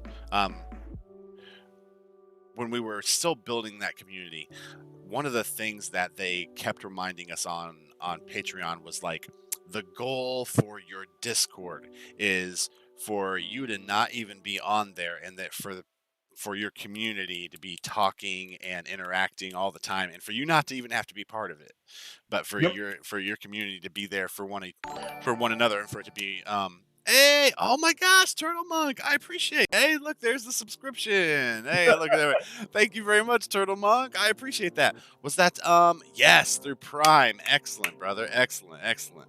Good job. Thank you so much, man. I appreciate that. Um and so yeah, when we were talking about subs, hey, look, there's my 250, right? Right, there's the 250. Add it to the check. 230, 230. But oh, 230, yeah, my 230. Put it on my tab. Put it on my tab. All right. But so with Patreon, they sort of said, like, the dream is building a community that's online even when you're not. And that's basically, like Yeah. what's great about our Discords is, I really wear that as a badge of pride and success, that the Discord can be popping and they're all in there talking with each other and sharing Mhm. memories and enjoying games together. And I don't even necessarily have to be. You know what I mean? We've created a community for others as well as ourselves. Exactly right. You Yep. bring together people that started watching you as a streamer. You created a safe place for them to be able to come together. And again, it's like the family. Friendships develop, they grow, evolve. People are more happy, and that to share their private life. Right. What are my private hobbies that I don't sit there and do that? And like, I will go ahead and take mine, for example. I go ahead and have people there that sort of, oh, that I got new mini made, paint it all Right. up. Here it Oh all yeah. is. Yeah, that was awesome. Is Right. that And people are sharing right. what they're doing in their regular life, personal right? time. Things that you would talk to with your in real life friends, because they are our Exactly in real right. life friends. We just don't have physical access to them. Yeah, That, yeah, that's right. exactly. Yeah, And you go ahead and you've provided this safe place for them, and that is a very very big thing that I cannot go ahead and stress hard enough. It is a safe place. right, You, as a Discord channel owner, there, if there is unacceptable shit in there, right, you come down like a fucking ton of bricks right, straight away. There is no right. ifs, there is no buts, there is no excuses. People Yep. know what is right, what is wrong, and what is expected of you. They're joining because they've seen you on Twitch Right. streaming. They know your character, they know what you stand for. They come in and start wanting to cause drama, cause hassles, and make people feel uncomfortable in your community, your In your family. safe space, in your safe then space. Yeah, bang, gone.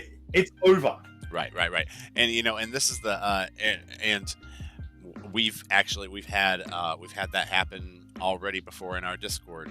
And it was interesting because the person that I had basically banned and got rid of, I had a small conversation with them afterwards about it, and we basically just didn't see eye to eye on it. They didn't see that they had done anything wrong either. Yeah. And it was really interesting. But it was one of those things. You're absolutely right. You have to come down like a ton of bricks. I didn't hesitate. I was in the Yeah, middle. and that's I was in the that's middle. the biggest failing that a lot of people have. They sit there and they go, "Oh yeah, I'll come down like a ton of bricks," but I'm going to hesitate. Yeah, and see, Maybe they were having a bad day. I was in the middle of Maybe the stream. they said they didn't mean it. Yep. Yep. I'll give them another chance. Yep. Yeah, but now I'm sorry. right, but now what Zero you've done tolerance. is you've jeopardized everyone else's safe space. Now they're That's the wondering. thing. Now It's they're not wondering how many about lines they you. can step and get away with. Yeah. Yep. Yep. How many boundaries can they overstep and get away with? That's what Yep. everyone else starts wondering, because the other person is just in your good graces for one more time before they fuck up. But That's it. yeah.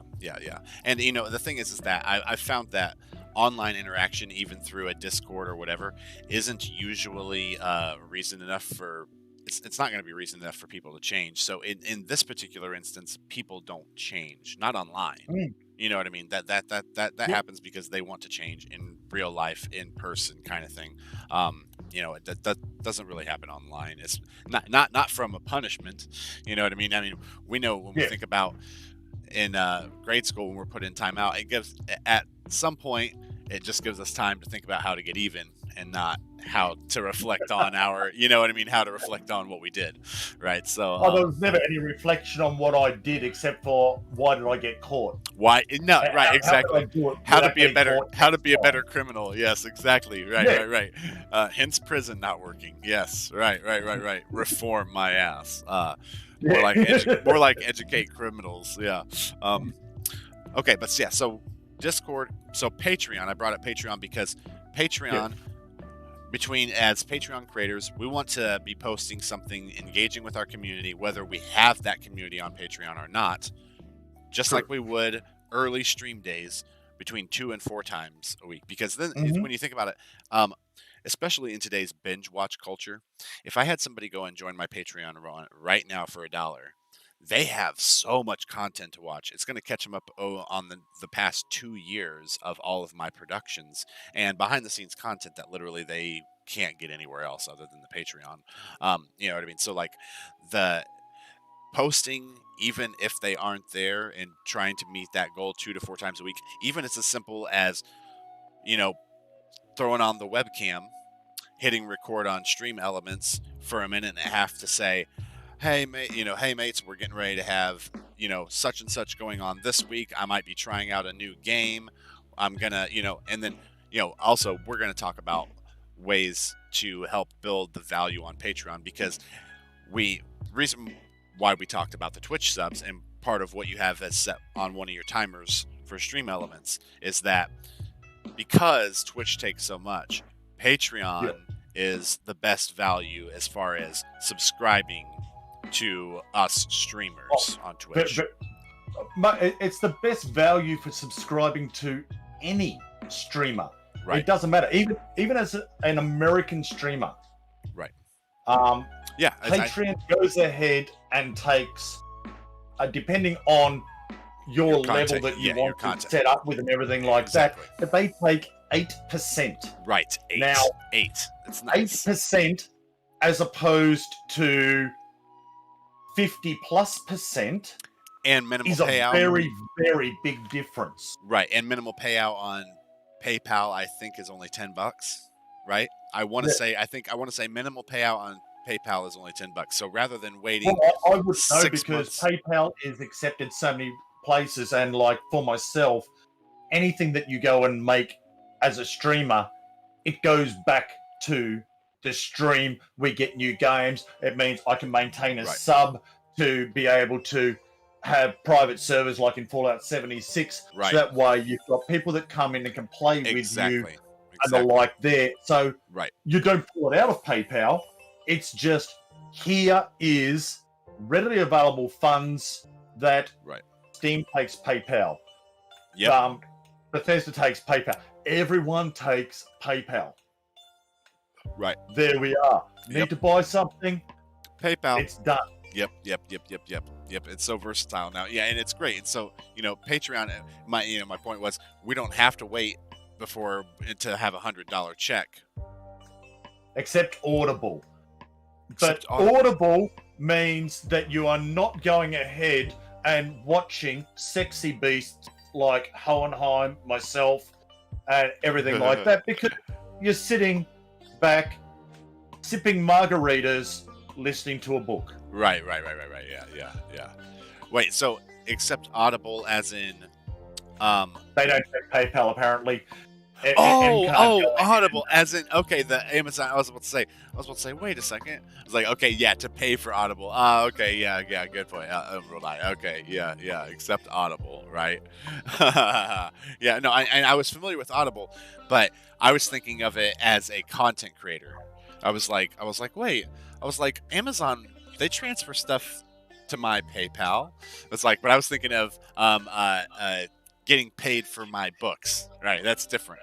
Not paying for Audible the service, but me getting paid from Audible for having my books available on there. I was thinking about it the other way You around. wanted to buy audiobooks, but Audible won't take PayPal. Right, exactly. Yeah. And that is also the other thing as well, that Amazon doesn't go ahead and take PayPal. I was getting paid into PayPal and wanted to spend it on Audible, but no. Yeah, they put stop to that, right? But no, you don't get to. Yeah, exactly, right. Oh man. Okay, yeah, but yeah, so Patreon is definitely, so overall best quality for having access to streamers and for subscribing to us. Now, it may not mean that you have the super cool Twitch emotes, okay? But you'll have access to those in our Discord, right?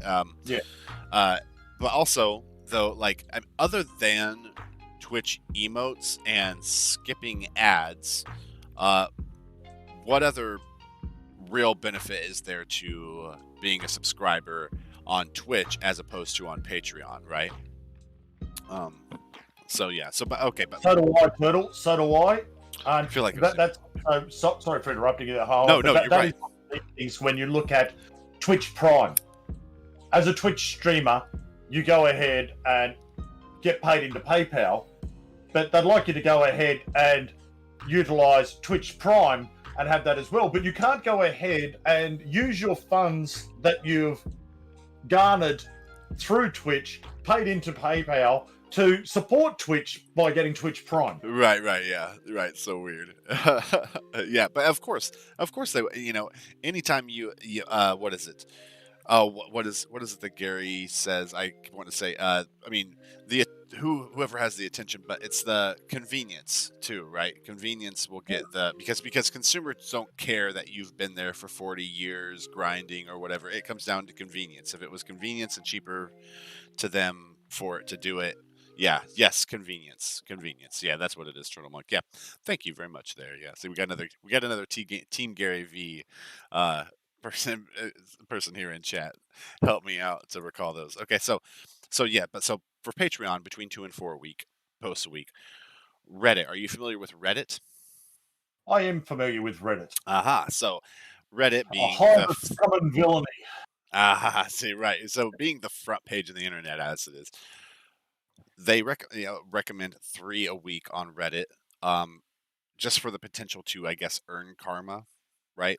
Um, but so for like with Reddit though, there are so many different Reddit, there's so many different subreddits Yeah. that you on Reddit you can be posting content anywhere from videos to pictures to just an idea you had for a game builds, for instance. There's whole communities that just post their character builds. Yep. But Very I'm saying, much. these are easy ways to meet, sort of post recommendations per week. And that is something that I would look at once I had my YouTube channel up. Yeah, So I could then share those go videos for ahead, exposure. I create a build, and I can sit there, explain it, put it on YouTube, then I can go to Reddit, put a video link there, and do a write up. And again, you're appealing to people by producing a positive post that is completely relevant and targeted to the Targeted, people that targeted, right? are there, because So those subreddits give you yeah, instant access to targeted the information, right? audience Right. you are after. Right, exactly. Yep, yeah. So that's where understanding your demographic as a streamer is important as well. Yeah, that's a big thing. It Like, is. I know myself, um, my demographic that I have is pretty unique in a lot of ways. So is A lot of mine streamers go surprises me. ahead. Yeah, they will have the young viewers, and you get a lot of issues and a lot of troubles. I go ahead and my demographic is 40-plus-year-olds. I still have young people in there. Yeah. But with that older demographic there, the sort of groundwork has been set out of this is how we act, this is how we speak, this is what goes. And I'm pretty loose and free inside of my streams as long as you are respectful to every single person in that stream. Opinions are encouraged.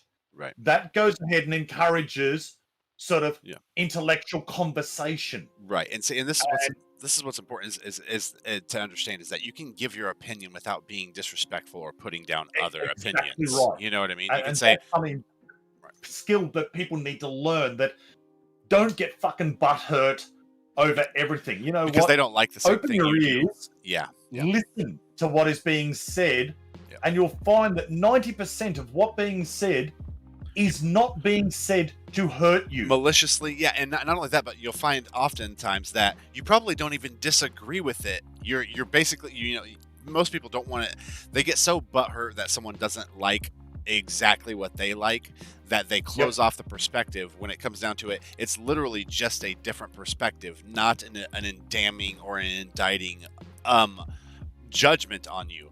Opinions and judgment are different things. You know what I mean? Exactly right. And you see so many opinions where we actually agree entirely on this point.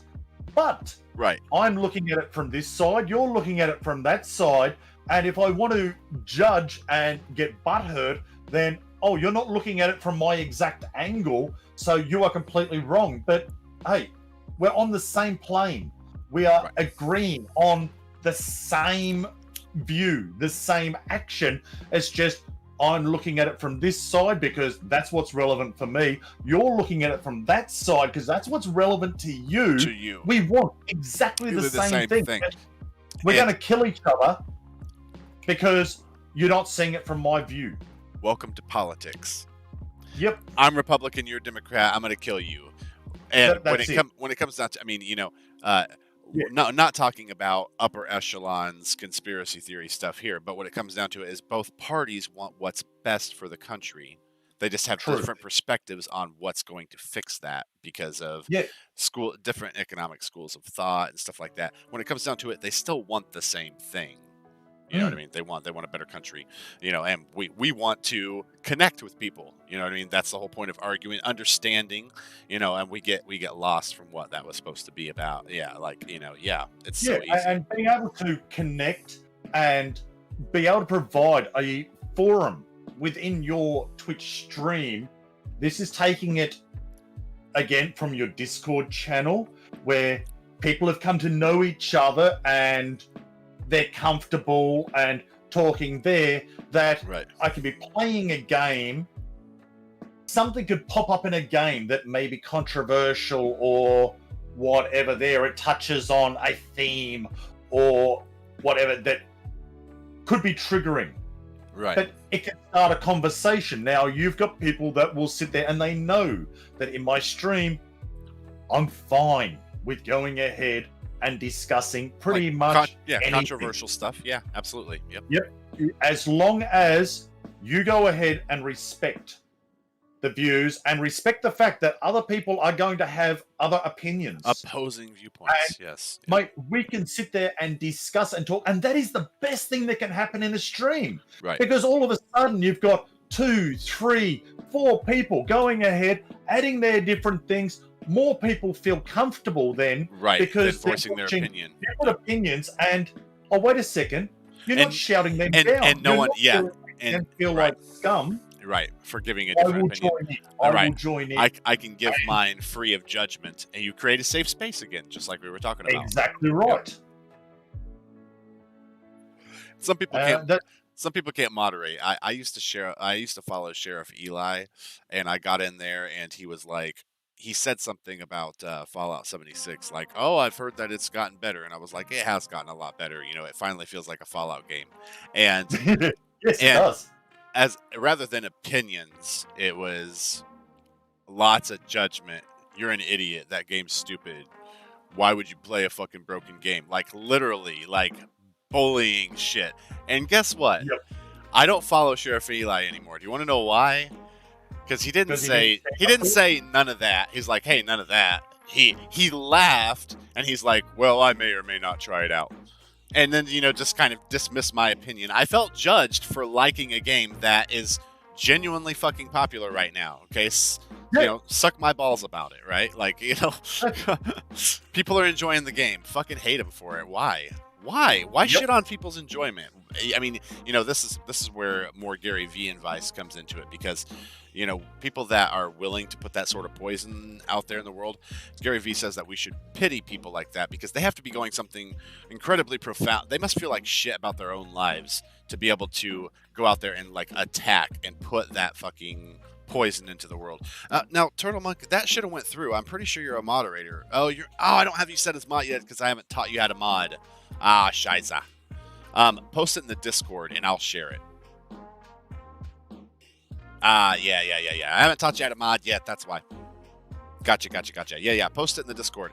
Would mind telling us what it was? Is it a article? What's it pertain to? Is it a Gary V clip? It wouldn't surprise me if it's a Gary V clip.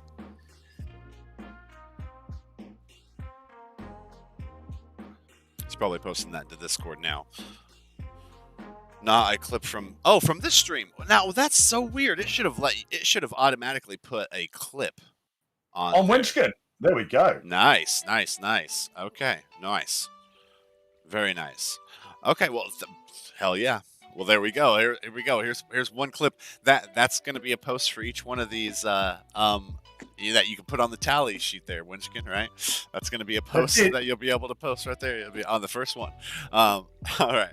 Okay, so then the next social media sort of thing on the tally sheet that I have here. I mean, well, of course, naturally we have YouTube, and that's sort of like, I have 3 a week written down for YouTube, which for Yep. us streaming as often as we do shouldn't honestly be an issue. So long as we're just Well, that's it. Like we were discussing, right, exactly, yeah, I want to be able to take at least initially, while I have no idea what I'm doing, because that's been my biggest and holdback from YouTube is that's not going to be a I holdback have no anymore. experience with That's not going to be a holdback anymore. We're going to take care of that. Yeah. You got me. We're that roadblock lifted from YouTube. We got full access to it now for sure, and we'll brainstorm on what sort of content we're going to be putting on there. But that's just kind of getting out there that for YouTube, on the tally sheet, 3 a week is what I have on there for 3 a week. Yep. Because now so notice the top 5 that we discussed were posts per day. These bottom 4, Patreon, Reddit, YouTube, and then the last one we'll talk about is blog, are per week. And that's because of the type of value and media that they are. Whereas these other social media sites are ones that are the type that you can sit and consume. I mean, now, don't get me wrong, YouTube is something you can sit and consume for hours on end too. You can binge watch it the same way you can binge Facebook and everything else. But, oh, God, you're not, man. I'm a huge person for binge watching YouTube. Jesus Christ. I always have a tab. Yeah, I always have a tab up with something on YouTube, whether it's for, like, always. It's just guilty as charged. But it comes down to what audiences expect from the frequency of channels from YouTube. You know what I mean? If we were posting something every single day, as much as, especially with no audience currently on YouTube, with no following, posting every single day, we're not meeting anyone's demands. Right, exactly, because there aren't any right now, right? So posting every single day just doesn't make sense for an audience that isn't there. At the same time, we don't use that as a reason not to post there. And then when we're going to talk about tailoring specific content that we do on YouTube. That'll be secret upcoming. More incentive for audience members to make sure they are looking for Wenchkin's YouTube so you can see exactly what kind of shit we come up with for you. That's it. That's right. Marketing Secret 101. stuff. Secret Until it's not. stuff. That's right. Secret until it's not, until we release the truth. But that sort of takes us through the tally. The last one is blog. And now the reason why I bring up a blog being important as a type of social media or a type of content is because blogs, just like YouTube videos, bring up the opportunity for affiliate marketing, much in the same way that Twitch does or CD Keys or anything else. Because writing a blog where we, for instance, would be reviewing stream products, reviewing games, reviewing developers, even just like there's as streamers and especially as entrepreneurs, the possibilities are limitless because, like for instance, we all know that my only venture is not fucking Twitch, right? It's just one of the many different things that I've got. Turtle, sorry. Yeah. Like Humble Bundle affiliate, CD Keys affiliate, where Epic Game Creator tag as an affiliate there, where you are providing a link for other people to be able to utilize your affiliate status when they purchase something using that, then there is a small percentage that will go ahead and come back to you as a reward for referring people on their platform and supporting their platform, so you can go ahead and do it. So you're looking for different avenues to enlarge the affiliate base to appeal to more people and get more stuff happening in and out. Right. So like think of affiliate as Yes. in a way of like I'm representing the brand, okay? But Yep. No, also that's what he said there. when Sponsor, you brand think of ambassador. yes, exactly. Sponsors, yes. Sponsor slash brand ambassador, but that also earns think of it as targeted commission as well. You see what I'm saying? Because the percentage that you get for referring people, you can also think of as commission. Like because it's more than referring people. Unless you buy a game on CD Keys or Humble Bundle, we don't get shit. You can go look and browse the store all day long, and we don't get paid for that. But True. for making the sales. Same thing with an affiliate marketing link on a blog. If they click on that link and they buy a product through the link that you supplied as an affiliate marketer, you may get, $5 off of that sale. And then they also got a discount for going through your affiliate marketing link. So, you say the customer saves money, you get a bonus from it, and the company gets the sale. Win, win, win is what you're sort of creating with affiliate marketing. And so that's where blogs come into place. And as entrepreneurs, so yeah, of course, yeah. I'm notorious for being thorough, Turtle Monk. I am notorious for being thorough for sure. Just like Gary V says. All right, here we go, more fucking Gary V shit.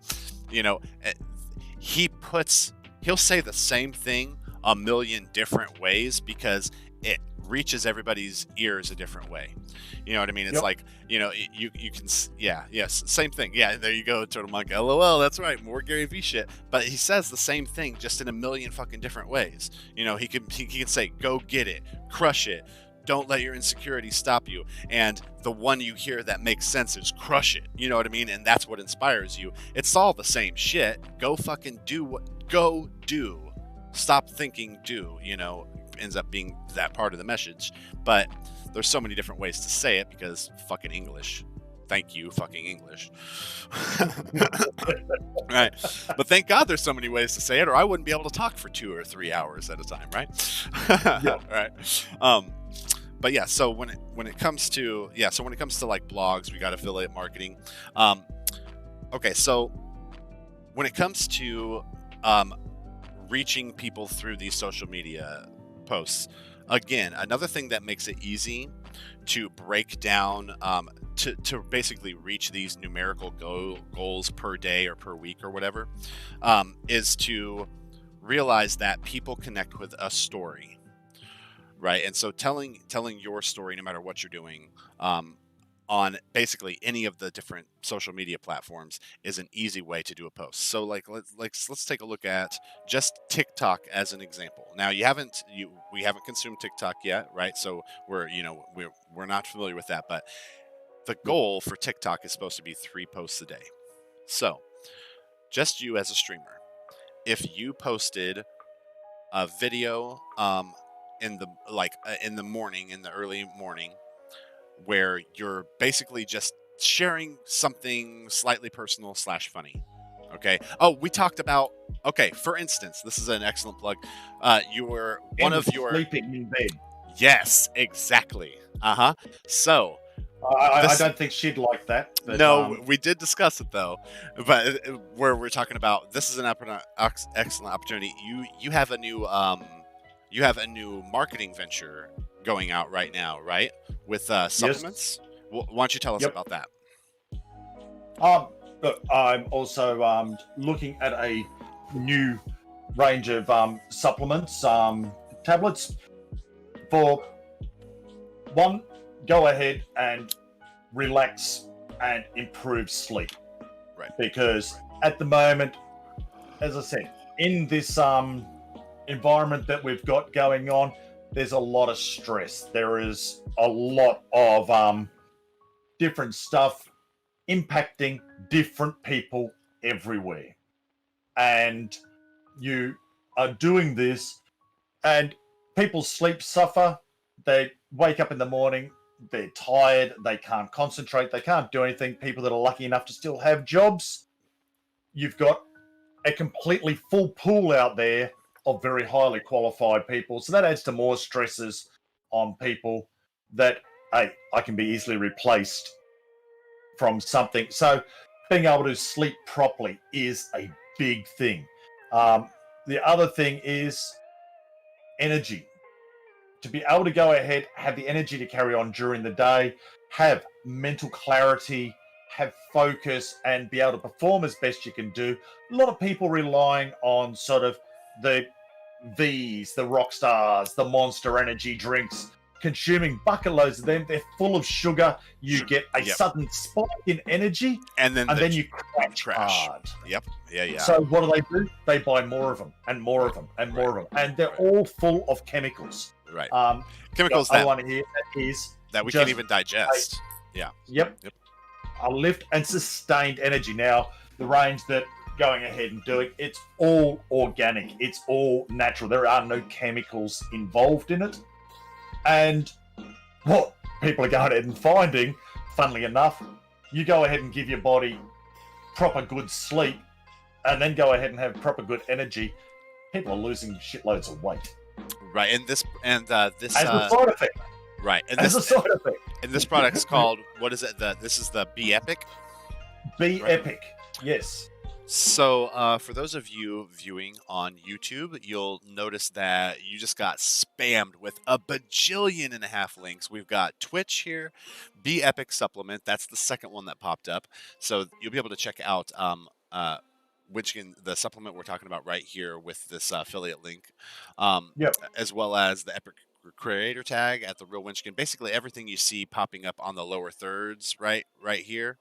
And the really cool thing with the Be Epic as well, it's authorized and available in 180 countries around the world. Right. So it doesn't matter where you're watching from, want to get involved in it, want to be able to go ahead and have it, there's a really, really good chance it's available to be shipped to your country. It's approved for use within your country there. Right. That's awesome. Yeah, and it's one of those things that it is a way to go ahead and make money as well. Now, it depends. Where do you want to use for? Are you not sleeping? Right. Are you not concentrating? Do you not have the energy to go ahead and do it? It's going to do it. Are you going ahead and in this time of us all sitting inside our houses for all the time and not going out and exercising, have you put on a few extra pounds? Well, Yeah. you know what?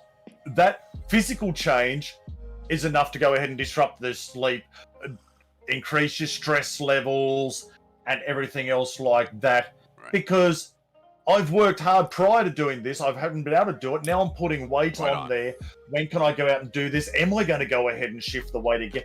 Well, guess what? You go ahead, take this. You're sleeping well. You've got the energy during the day to be able to do stuff. And that side effect, you're losing Lose the weight weight. again. Right. Well, and then not only that, but there's a lot of scientific studies that correlate stress with weight gain. If you're Big time. if you're getting better sleep, instantly you're dealing with less stress in your life because your body has properly shut down and rejuvenated, and so then the not being stressed from a lack of sleep can just significantly reduce the side effects from stress of weight gain all by itself. Yeah, it's amazing. Exactly right. And you also look at the fact that with that not sleeping and with the extra stress, people are turning to the energy drinks to go ahead and do that. Right. And that massive sugar loading, diabetes is on the rise across the world. Right.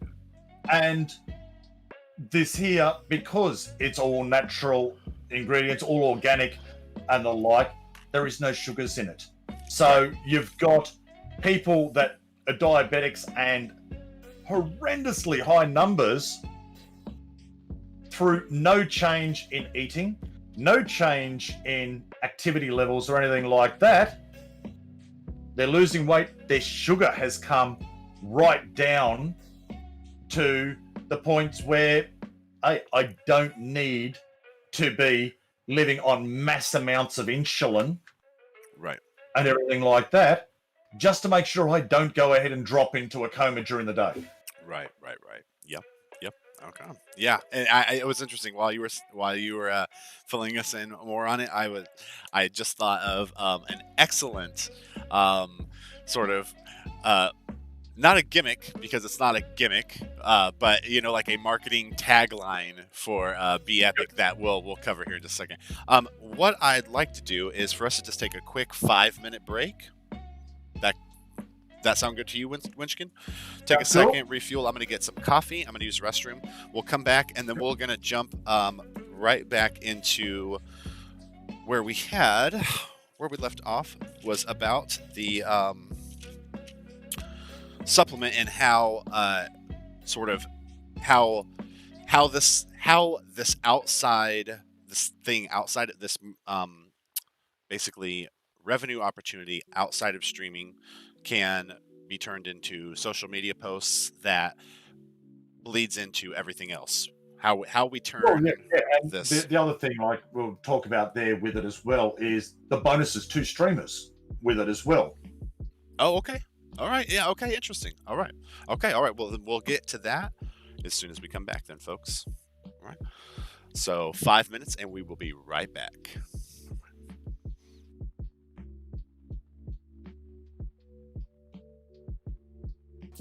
Welcome to Mental Health Monday, and welcome to High Productions Gaming Twitch stream.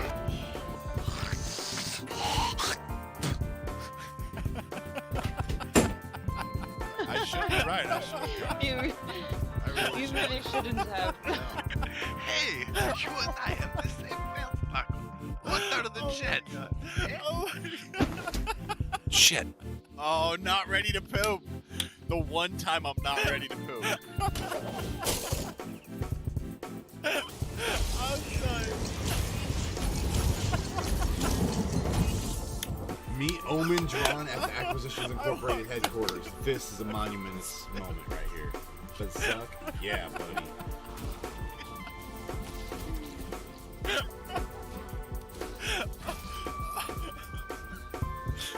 Oh. Oh my God. Oh shit. Oh my God. I'm crying. I'm crying. Subroutine. Failed to launch.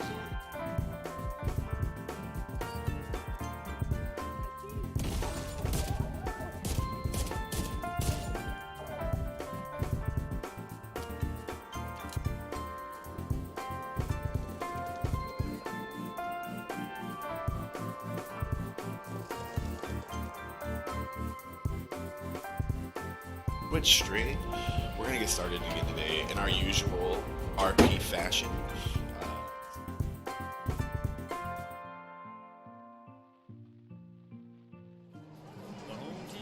Hey you! Yes you! Do you like playing games on your phone? Do you like watching streamers on Twitch? Then why aren't you trying Quest Mode? With Quest Mode, you can earn free subscriptions, tips, and more for your favorite streamers, and all by playing the games you probably already play on your phone. From your favorite streamer's page, find Quest Mode. Use your Twitch account email to sign into Quest Mode to connect them. Choose a quest. Complete a quest. And bask in the glory. Your riches, and that given to your favorite streamers, will earn you recognition and clout beyond that of a normal peasant viewer. So what are you waiting for? Start earning to play today.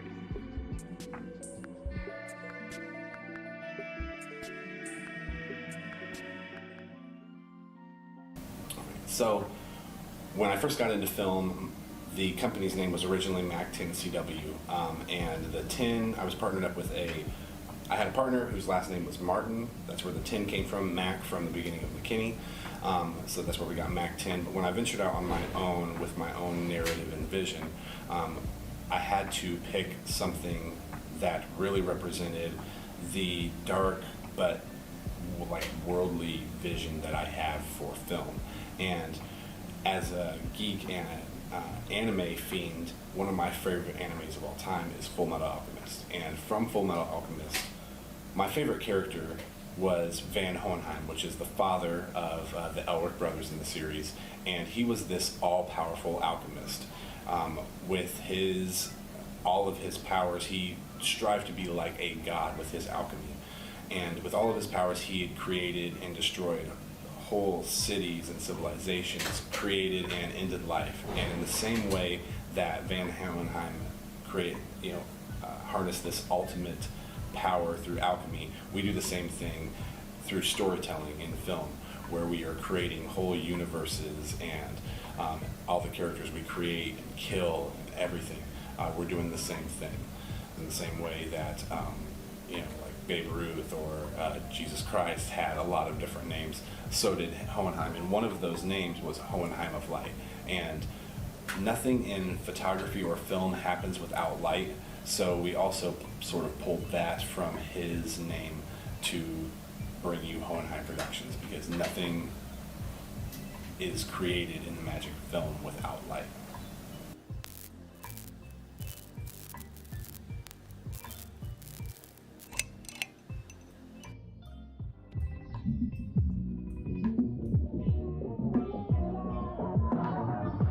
We are much more than just a video production company. We're an underdog story.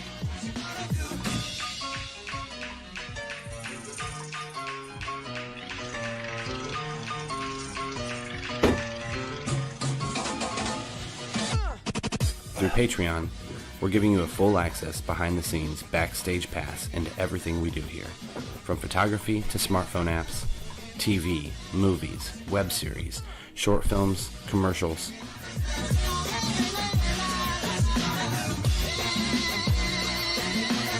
We're making you a part of the team. So, welcome to Hohenheim Productions. Welcome to Hohenheim Productions. Welcome to Hohenheim Productions. welcome to Hohenheim Productions.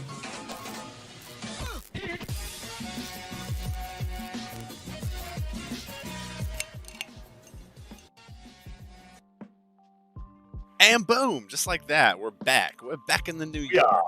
That's right. Got me some more coffee, and we are back. Okay, so we came back, and we were going to be talking about... we left off talking about Be Epic and how that... so you were saying you wanted to talk about how it's good for streamers, too, right? Yeah, well, we discussed right at the start a lot of the pressures that a lot of streamers, when they're getting into it, just don't understand. That being in the right mental space, having that energy to be able to go ahead and do stuff, it is a big drain. It is something. Just go ahead, continue. My son's asking me for something. Go ahead and continue. Audience is still here. That's okay. Good. It is that big drain. It is that sort of mental acuity you need to go ahead and be able to do it. You've got to have that agility to be able to go and multitask, do a lot of things. And with having not a lot of viewers, not seeing a growth that you perceiving you should be going ahead and having or anything else, a lot of people will get brought down by it. This here, it is something you can go ahead and take and give you the energy, give you the vibrance that you need to be able to push on and persevere with what you are doing. That go ahead and, because you are stimulating the different endorphins with it, the getting depressed and run down with you're not seeing the results. Here is something that can go ahead and keep you boosted. A lot of streamers out there, because we've already discussed, Twitch doesn't go ahead and pay the bills for 99% of us. Right, not at all. So you're working other jobs, you are doing other things, and everything like that. So you tend to stream after I finished work. Well, I've been slogging it all day here. Right. I come home, make some dinner or whatever, then I'm going to stream before I go to bed. Well, you're already, your mind is down and you're not putting your best foot forward with regards to that. And the other problem there is you have a great stream. You've got people talking, you've got engagement, maybe you've got a few raids, you've got some extra followers jump in there. Your endorphins have spiked. Right. So you say, right, I'm going to stream from 8 p.m. until midnight, so that way I can still get some sleep and be able to get up in the morning to go to work. But hey, my endorphins have spiked right up there. I finish at midnight. Now I'm not going to sleep because my body's all hyped up. Right. And so you have that nighttime relaxation, Right. de-stress, Right. and everything like that. It just brings that body back down again, and you get the proper sleep. Right. Yeah, I can see that. Yeah, and then the yeah, like especially needing the like if the energy isn't what you're dealing with, then all you have to worry about is just the mental aspect. You know what I mean? Then it's just That's right. just keeping positive That's and right. enjoying And yourself. you've gone ahead and you've had your energy one. When you wake up in the morning, take your energy pill. It will give you a sustained and bloody constant energy all through the day. There's no spikes, there's no slumps or anything like that. And you come through at the end of the day, you are not relying on sort of the 10 coffees. Right. And yeah, I'll put my hand up, sort of. Oh, 10 coffee. I drink coffee all day. I drink coffee all day. The thing. So you've got the coffees. You've got the energy drinks that people go ahead and rely on, and they're really bad for the spikes and the slumps, and they hit the slumps, so they grab another one. Well, we're spiked back up again. And that yo-yoing effect on the body is really bad. Right. Well, and for me, like the crash aside, all you have to do is take a look at any number of since World of Warcraft came out, how many World of Warcraft or game players have died trying to stay up 24, 36, 48 hours in a row, slamming energy drinks, and it was the energy drink is what put them in cardiac arrest and had their body shutting down on them. Go ahead and have a heart attack, and you're only sort of 16 years old, 18 years old. Right. It becomes one of those things. Hope it was worth the 36 hours of gameplay, considering we've put in thousands of hours into games and we aren't dead, right? We aren't dead. Yeah. Yep. Oh gosh. Yeah. I mean, right. So I mean, like, there's no having to convince people that energy drinks are bad for you anymore. You know what I mean? That's common knowledge for sure. Yeah. That's it. But has it reduced the consumption? Well, no, of course not. Because, and this is where one of those things. It's like because marketing is a beast. You know what I mean? And when you have Red Bull and being directly associated with any form of extreme sports and having wings and everything else, it's hard to fight that. It's hard to fight it, but is there anything out there that is one cheap and does what it needs to do? Right. And legal. It does what it needs to do. Right. Yeah. People sit there and say, "Oh yeah, $5 for an energy drink." Cool. There you go. That gives me a couple of hours. I'm way to go. Yeah. But that wears off, and then they hit another one. And people are spending $20, $25 a day just keeping themselves going. Now, when you first started taking them, they were efficient, and you might have only used 2 energy drinks a day. But then as the body goes ahead and gets used to the guarana and taurine and everything like that within the drinks, it builds up a natural resistance to it, and you're going ahead and needing, I could go ahead and stick a 6-pack of energy drinks there beside me and just slam them one after Right. the other. Before you know, yeah, the tolerance there, and then you're not feeling any effects, and you're just used to consuming them, and it's just the habit. Exactly right. You've got And- the habit. And it hasn't improved anything for you. And then what it becomes is the psychological effect. You've trained your mind to think that it gives you energy, and even though there's no significant change in energy, you've given yourself that whole thing. Like, okay, as an example, I told you I used to weigh 310 pounds. I had partially hypnotized myself to tell myself that smoking a cigarette was worth 5 calories. Yep. So that way, as I smoked cigarettes, I wasn't snacking because I told myself I was consuming calories. You can train your brain to do things like that, and and by repetition alone, you train yourself to do that with energy drinks and with anything. Just like I'm sure I've trained myself to drink coffee all the time. You know what I mean? Like, it's just, I associate it. I can't, other than the very first cup of coffee in the morning, I can't honestly think of a time when I've sipped coffee and then felt awake now. At least not for, 10 years since I've been drinking coffee, Oh, see, that's the thing. I drink coffee now, and coffee does not wake me up. No. At all. No. I will go ahead, finish a stream, make a coffee, drink a coffee, and go to bed. Me too. So will I. I know.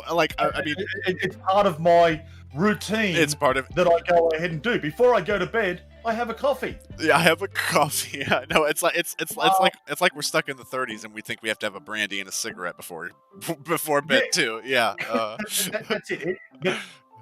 It no longer goes ahead and works as intended, as sort of, right, you're going to go to, like, keep yourself awake and do it.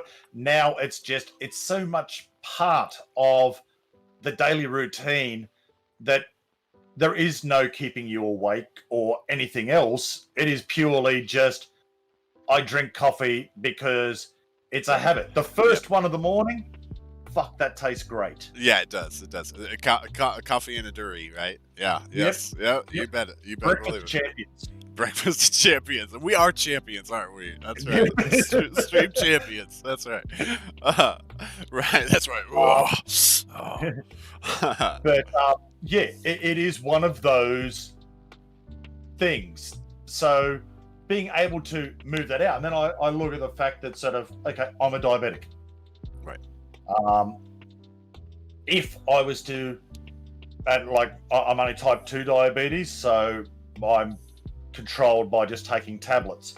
Right. But if I was to have something that was to provide me mental agility, remove the fogginess in the mind, give myself energy, and be able to just have, with that extra energy and the mental acuity and sort of no fogginess there, the drive to be able to push myself and go further. Right, I get it. Then I wouldn't be taking the coffee. Right, you're taking the supplement is removing an excuse. That's right. Now, without that coffee, because I have 3 sugars in my coffee, because I'm not sweet enough. Dad joke. Yep, I'm a dad. It's okay. You know the way it goes. Yes, I do. Oh, you already know. Yep. I removed that sugar source because I'm not a sweet tooth. I don't eat any other sweets. My sugar comes from coffee. Right. I removed that from the equation, and my diabetes would go away. Right. Because it's because your body can't turn the sugar into insulin. That's the problem, right? And so when those receptors get clogged, it causes issues, right? Yeah, physical issues. That's it. So you remove the coffee from the situation, because that's where all my sugar comes from. Right. And it's just done. Right. But and like, as streamers, we spend an inordinate amount of time not going ahead and being active. Right. We sit on our ass. Yeah, we And- sure do. We for sure do. That's it. We sit on our ass. We look at multiple screens in front of us. Yeah, and what's a shame is that we also discussed that the mental acuity and awareness that it takes to stream may be physically exhausting. That doesn't mean we did push-ups and sit-ups today, though. That's right. And Right.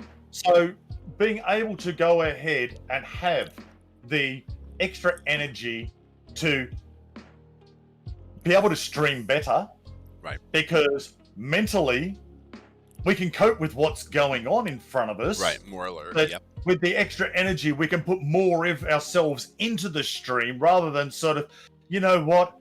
There is a million fucking jokes I could go ahead and say about this, but I'm just too fucking stuffed. Right, or I can't think of them because I'm not in the best mood, or I'm not as sharp as I could be. Yeah, that's the thing. I never have a problem with thinking of them. It's just I'm stuffed. It's like I don't want to deliver it. I don't want to deliver it. It takes Yeah, energy to be I funny. could deliver it, but the delivery is going to be shit. It's going to Right. be lost on everyone and wasted. Right. Then, yeah. I'll save it for another time because I'm sure this situation will pop up again in the future. Maybe I'll be feeling better. Okay, right. So then part of again we started with people like a story. So Yeah. you're getting ready to receive the supplement and then start taking it, right? Correct. All right. TikTok, 3 posts a day. So again, we're gonna do some research consuming TikTok so we understand like what's on the platform, right? Once we start filming, I want you to take a look at this, at how easy this would be now when you take a look at 3 posts a day, TikTok involving story. 3 posts a day, you already have a number of ventures. So we've got streaming to entertain people with. We have, you also have the potential weight loss and the energy journey that you have through Epic, through Be Epic.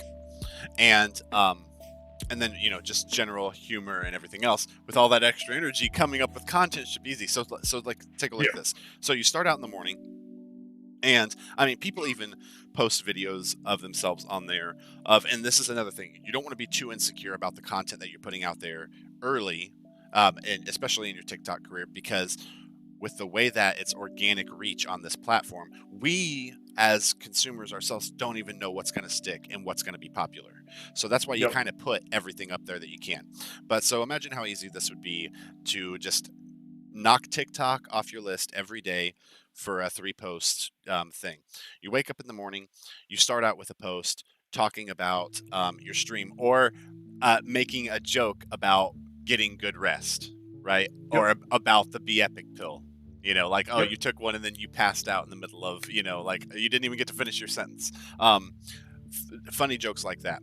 Then in the middle of the day, you post something that has to do with stream, whether it's a stream clip, whether it's even just like something goofy about you getting ready to go live. And at the end of the day, when it's most important for this Be Epic pill, were you fueled throughout the day?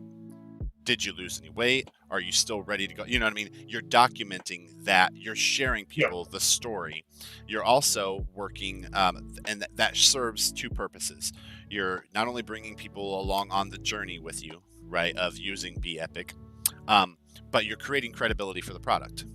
You know what I mean? You're being your own referral for a product that you stand behind and that you're trying out. Well, that's one of the big things that was there, sort of looking to capture video evidence of it done and of the journey, because you look at a lot of things, and we are a world of skeptics. There has been so many scams. There has been so many great promises made to us all, and they don't come through. So going ahead and being able to document via video where people can see there's no doctoring of content. Right. Exactly. Yep. Yeah. And so that's going to be important. So then now this content now that we're talking about for TikTok, that's meeting the 3 posts a day. Super easy. Want something about streaming, a joke, and basically a documentation of how the day went using Be Epic, right? So that's the 3 TikTok posts a day. Now, these also this journey doubles into a blog, right? Yep. Which you have 3 different topics that you could be blogging about: type 2 diabetes, being a streamer, and the Be Epic journey. So you've got 2 pieces of valuable content and an affiliate already on a blog, right? And with 3 different things to post about, having a blog with 2 posts a week becomes a lot easier, especially, because the thing is now, what's important to know is that we may be recycling content onto different social media platforms, okay? But we're not recycling it in the cheap form. And this is why, because each one of these social media platforms has a different audience.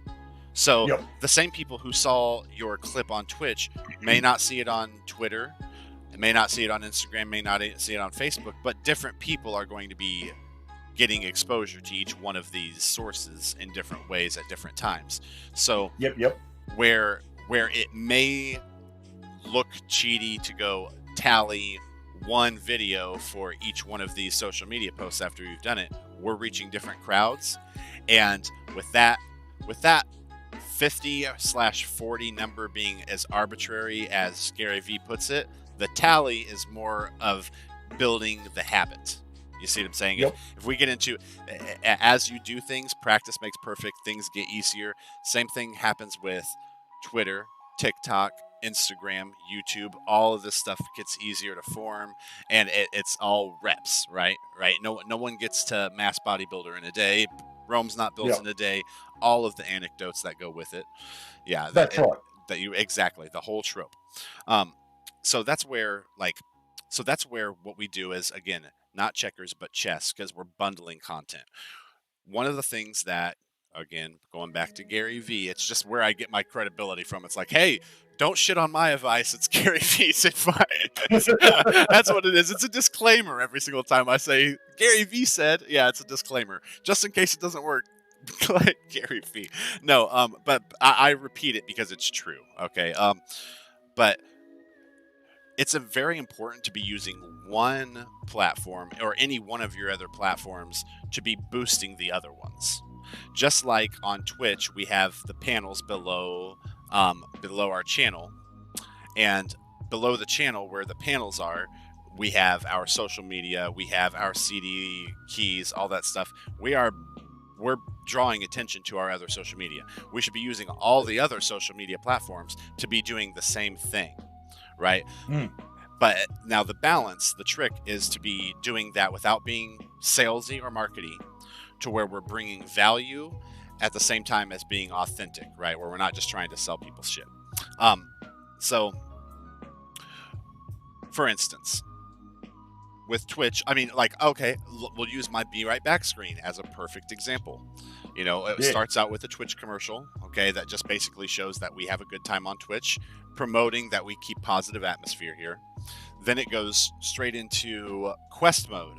Okay, quest mode is, which we've talked about getting you signed up for as well, is another venture, another revenue source for streamers that want to offer basically more access to their audience, both through Twitch and outside of Twitch when you're not streaming, because a lot of the games that will be suggested with quest mode. So basically, quest mode allows viewers to earn free tips and subs to our Twitch channels by completing quests. And these quests are normally downloading a mobile game and then completing it up to level 4 or something like that. Playing it for 10 minutes can earn you, and I'm talking about real money that they don't take a cut out of, that goes directly to your PayPal on the 15th of every month. $3 if you complete this quest, and then they send you the whole $3. And it's really great. So, but like, when it comes down to using that to promote our other, right after that, now of course quest mode goes right back to, is more Twitch promotion. But after my first 2 Twitch commercials, then we talk about the YouTube page, we talk about where the Hohenheim Productions name comes from, then we go into the Here and Now trailer, which is our movie on Amazon. We go into my book commercial, which is also available on Amazon. I'm using these to bring attention to my other platforms while we have the attention. And it's just as important that this is where building brand comes into play, because the brand of Wenchkin is not just a streamer. You also represent Be Epic. You're also an epic game creator. You also, and so that, like, we'll talk about this sort of business model where support groups are basically bundled in with access to a sort of support group club. And why that's an important business model for streamers, like for instance with type 2 diabetes, there's always information that can be shared about type 2 diabetes between other people who have type 2 diabetes. There's always new clinical research, stuff like that, new drugs, for instance, as well, that can be helping with that. And bundling these things together provides access and value at the same time, where it's not just that they're coming to Wenchkin the streamer, they're coming to Wenchkin the whole thing with the support group.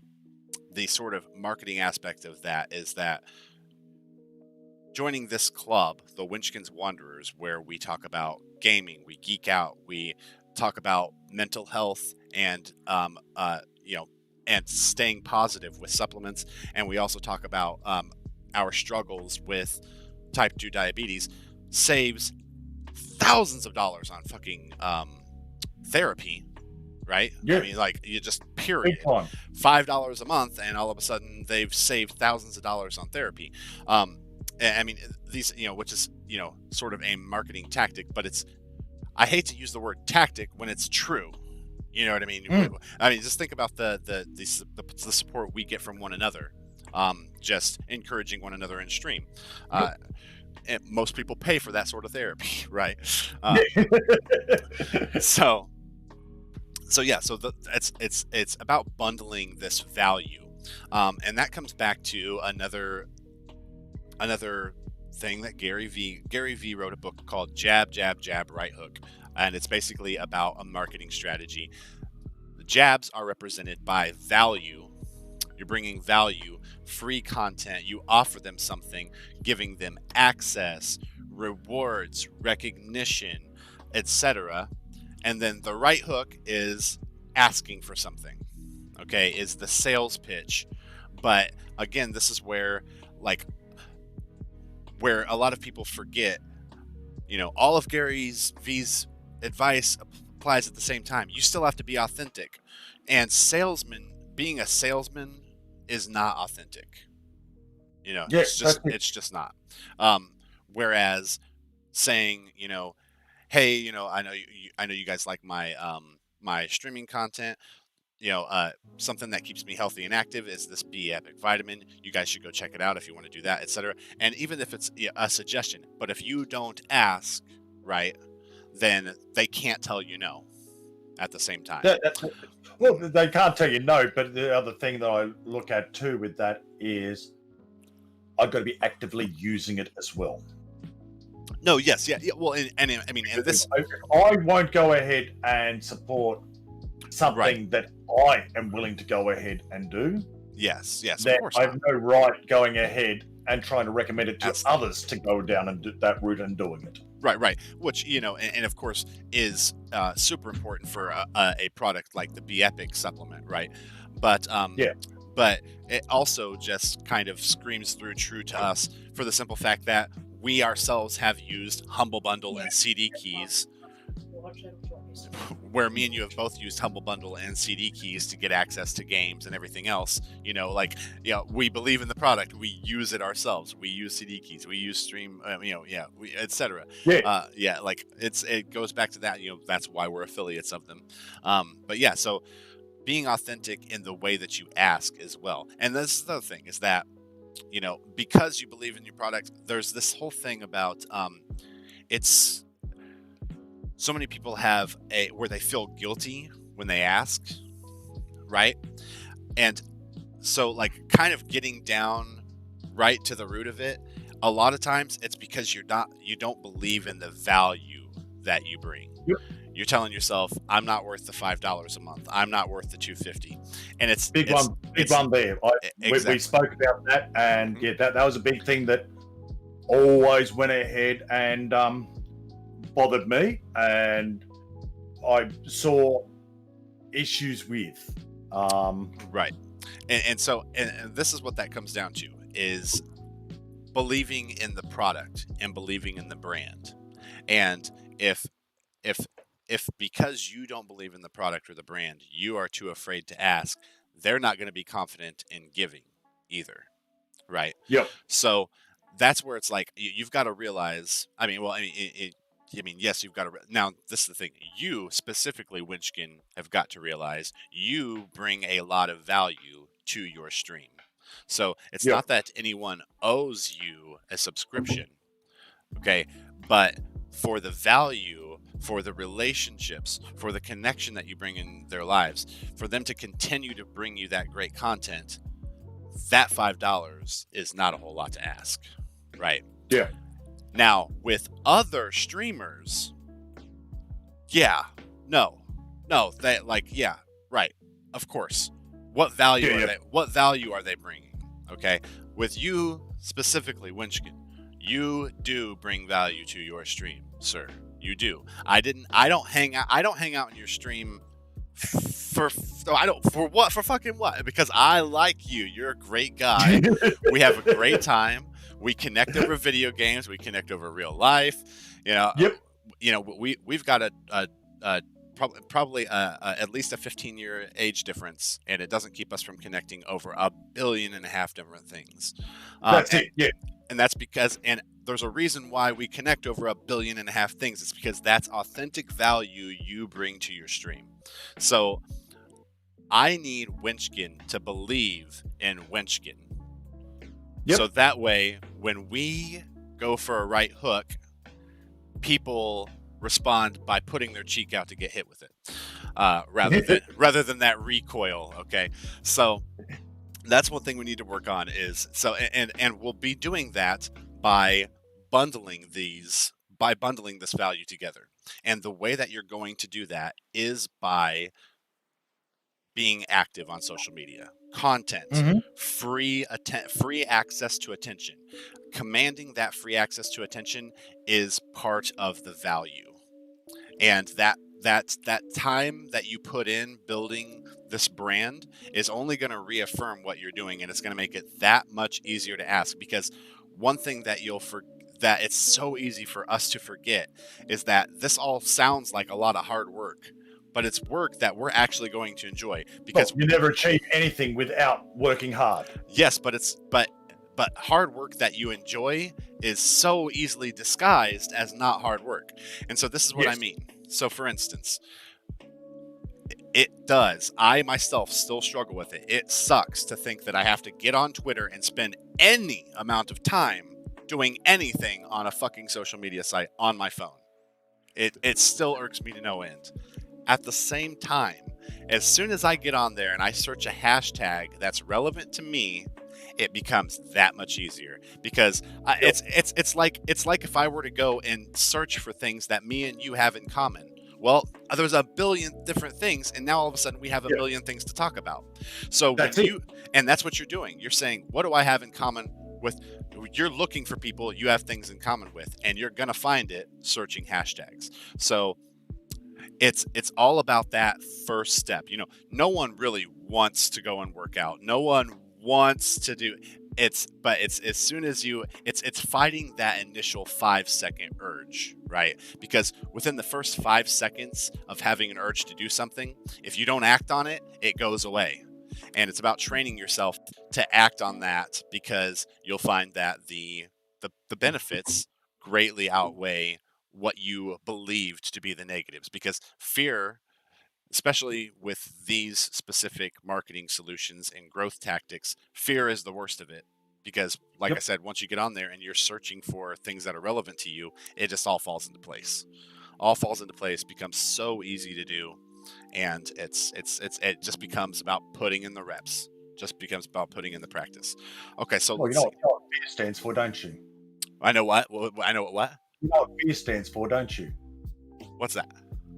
False expectations appearing real. Oh, yeah, yes, I do. I have that. Hold on. I have to show you that. I have to show you this. Hold on. I have this written down. This right here is my This is like my my like focus to do. Wait, it's right here. Fear. Okay, I'm gonna see how well we can see this here. See that? False expectations appearing real. Yep. False evidence appearing real. I literally I had that written down because that's the psychological definition of fear. You know, as far as breaking it down into an acronym, that's what they say psychologically is. That's what fear is. Yep. False evidence You appearing real. go ahead and expect that this is what's going to be like, and you convince yourself inside You do. that that's what it's going to be like, and you'll stop yourself. And you'll stop yourself. You end up being your own roadblock. You end up being your own roadblock, and that's part of what the Gamermen and Scholars team here is about. Is that accountability, where we stay on top of each other about that, because it's so easy to get wrapped up into that negative mindset where you stop yourself. I went ahead and learned that one while I was in the military, and it was really funny because had our sergeant there night before we were doing our first parachute jumps and everything like that, and he sort of, I know a lot of you are scared and everything like that. That's fear. That's false expectations appearing real, everything like that. Come on, let's go and sit down, have some beer and have some pizzas, and then went ahead and made us watch Faces of Death with all the people falling to their death parachuting. So our false expectations suddenly went ahead and became very much real. Right, right. And see, and you know, well, this is what's interesting about that, though, too. I find that to be an interesting psychological tactic, because after you show a bunch of people doing that, you're doing two things. You're confronting them with their fears, but you're also desensitizing them to the idea, by showing them people falling to their deaths that way. But then, there was that there, but it was a case of those that were going to be controlled by fear. Right. Didn't do it. Right. Those that were able to step up, conquer their fear, and it is a real possibility. It is. Absolutely it is. And it does happen quite a lot, and there's that there, but if you are still willing to take that step, that's what it's about. Right. It's sitting there going, no matter what was presented to you, you look at the evidence of what's there. It's a high risk, high danger, potentially fatal thing to go ahead and do. Right. But it's not 100% proven to happen 100% of the time. Right. So therefore, take that risk. Right. Chances are you will succeed, because fear is going to hold others back from succeeding. Those that are very much wishy-washy about it, they don't have the commitment to carry forth. That's where you're going to have accidents. That's where you're going to go ahead and have stuff. Right. But conquer that fear, take that step, and commit. Right. Yep. Fuck privilege. Take chances. Take chances. Agreed. Got the privilege of walking, but you have the opportunity to fly for a moment. Take chances, baby. Take chances. Like it. Okay. So then with when it comes again to bundling, so we kind of have an idea of what posting 3 times a day on TikTok looks like. Those same posts on TikTok can double for Instagram. Completely different audience. And then from there, you have one unique Instagram post to make a day, because you've got your 3 that go from TikTok over to Instagram. Yep. And so then we come down to one unique piece of Instagram content a day. And then that comes down to, so from Instagram, this is another opportunity where, especially considering, and this for me is sort of a personal take on Instagram on how I approach it, because it doesn't have the same potential for organic reach the way that TikTok and LinkedIn does. I use the audience there to draw to drive traffic. I use that audience there heavily to drive traffic to the things that do matter. So to the YouTube channel, to Twitch, to my my TikTok is centered around co-parenting, because with 9 kids, like, it's important. And like, so to the other places where I'm trying to command more organic reach, I use it to talk about my consulting business, which in turn will drive reach to both LinkedIn and to my clarity.fm page and all that other stuff. So like, as far as the unique piece of content, the more irons that you have in the fire, the easier it is to put content that one a day that you need supplemented because you had a TikTok one, because you had your TikTok goals met, becomes a lot easier if you have 7 different ventures to then recycle throughout the week to have a unique different piece of content. Then if you were to come up with if you were to come up with 5 pieces of content for each one of your ventures, you've got the entire month covered for a one a day on Instagram, 1 post. You see, because it covers the 5 weeks, 7 different ventures, 5 for each one. I mean, it just works. The math works out wonderfully. So then that takes care of very easily LinkedIn and TikTok. All those same. Now Instagram makes it incredibly easy to post to Facebook because they're both owned. Instagram is owned by Facebook, and Instagram has the automatic option to post to your Facebook. So you can be killing 2 birds at 1 stone every time you post to Instagram by simply clicking a little button that says share to Facebook as well. And then boom. So the 4 posts that you made on Instagram just met your minimal goal for Facebook at between 3 and 5. You're at 4 for Facebook. That's 3 social medias off of 4 posts for the day gone. And then there's only 2 more social media platforms left. And then Twitter, of course, all of those same posts. Now, so take a look at this for Twitter when it comes to the mix of content that you put out. So if you took the same 4 posts that you did on Instagram, a mixture of videos, right? Mixtures of videos and photos, and you put those on Twitter, that's 4 Twitter posts, okay? Which are most likely value content because of its nature, right? Real value content. Not only is it video, which is engaging and visually stimulating, but because it's part of the journey or the story, it's engaging in that way. Then, if you take a look at what you should be aiming for on the social media growth tactic on Twitter, after you have done just 2 of your 5 hashtags, you have now met your Twitter goal of retweeting and liking other people's posts. Boom, Twitter taken care of. You see how they all just fall into line, and it becomes, so the way that Gary V makes, it's very organic.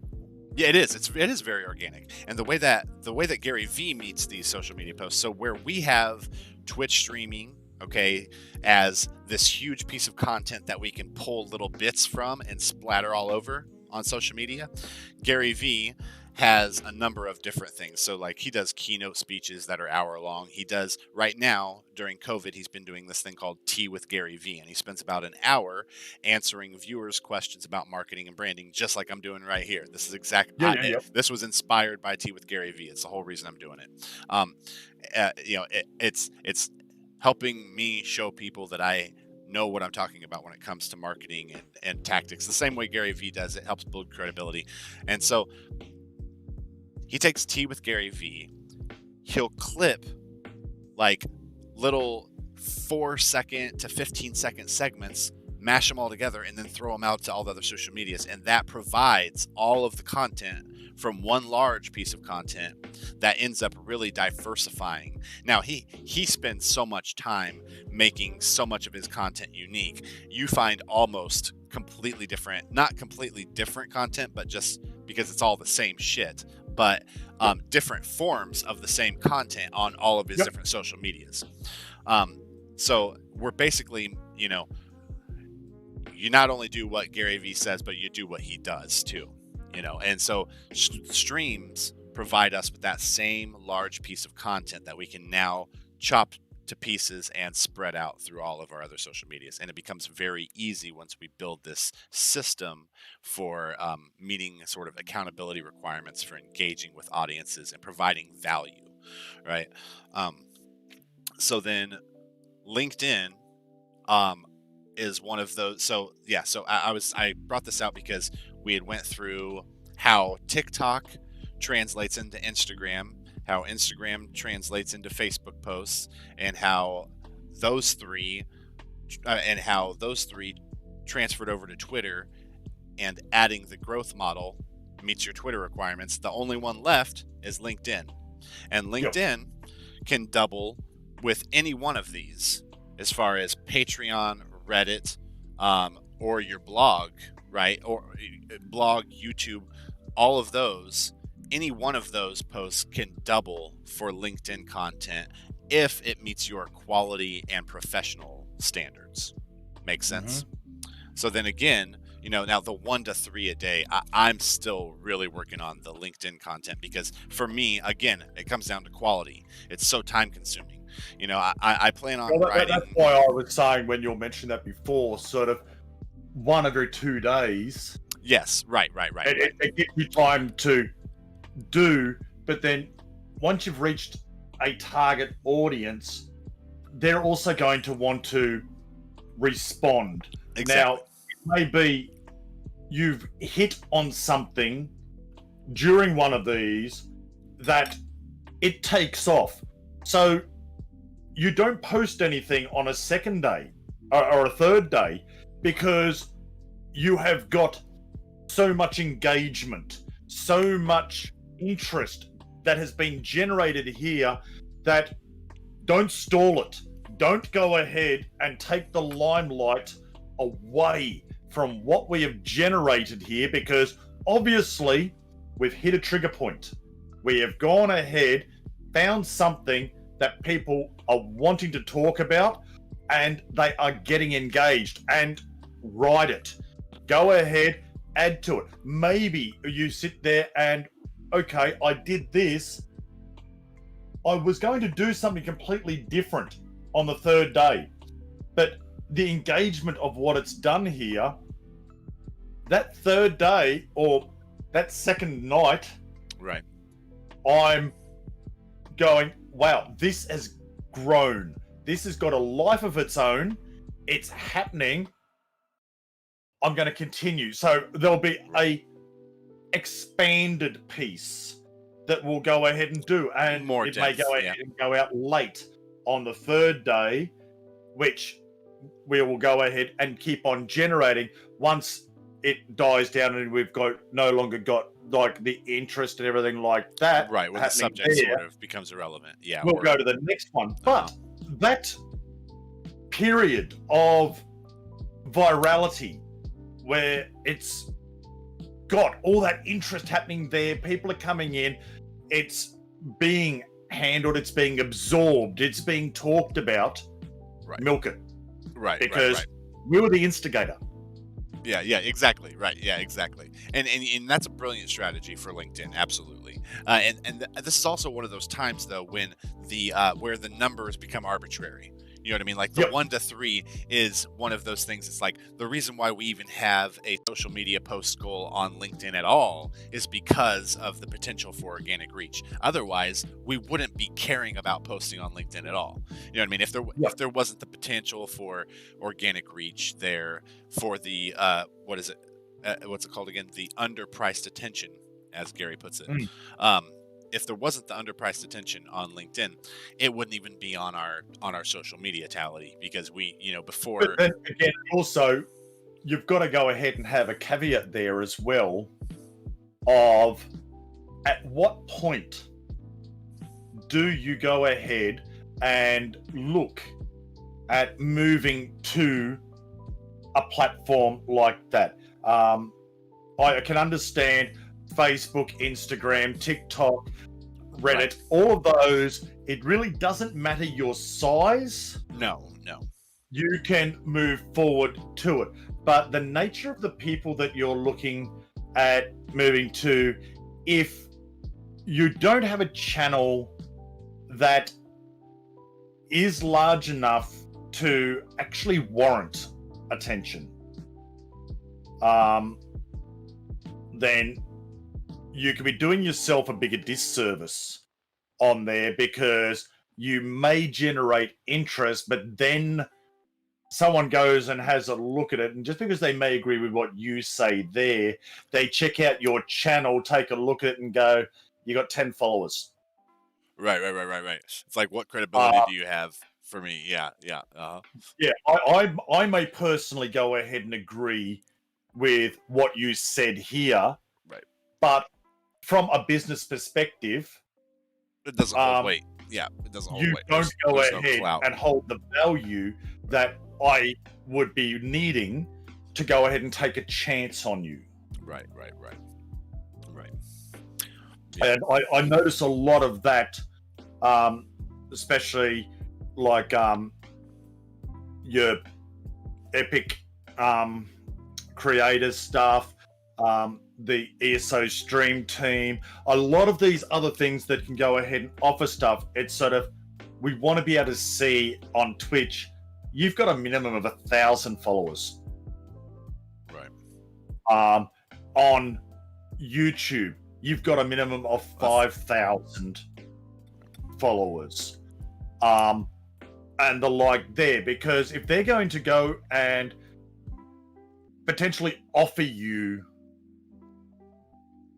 deals, like, do you want to get into some sponsorship? Do you want to go ahead and recommend? Do you want to do that?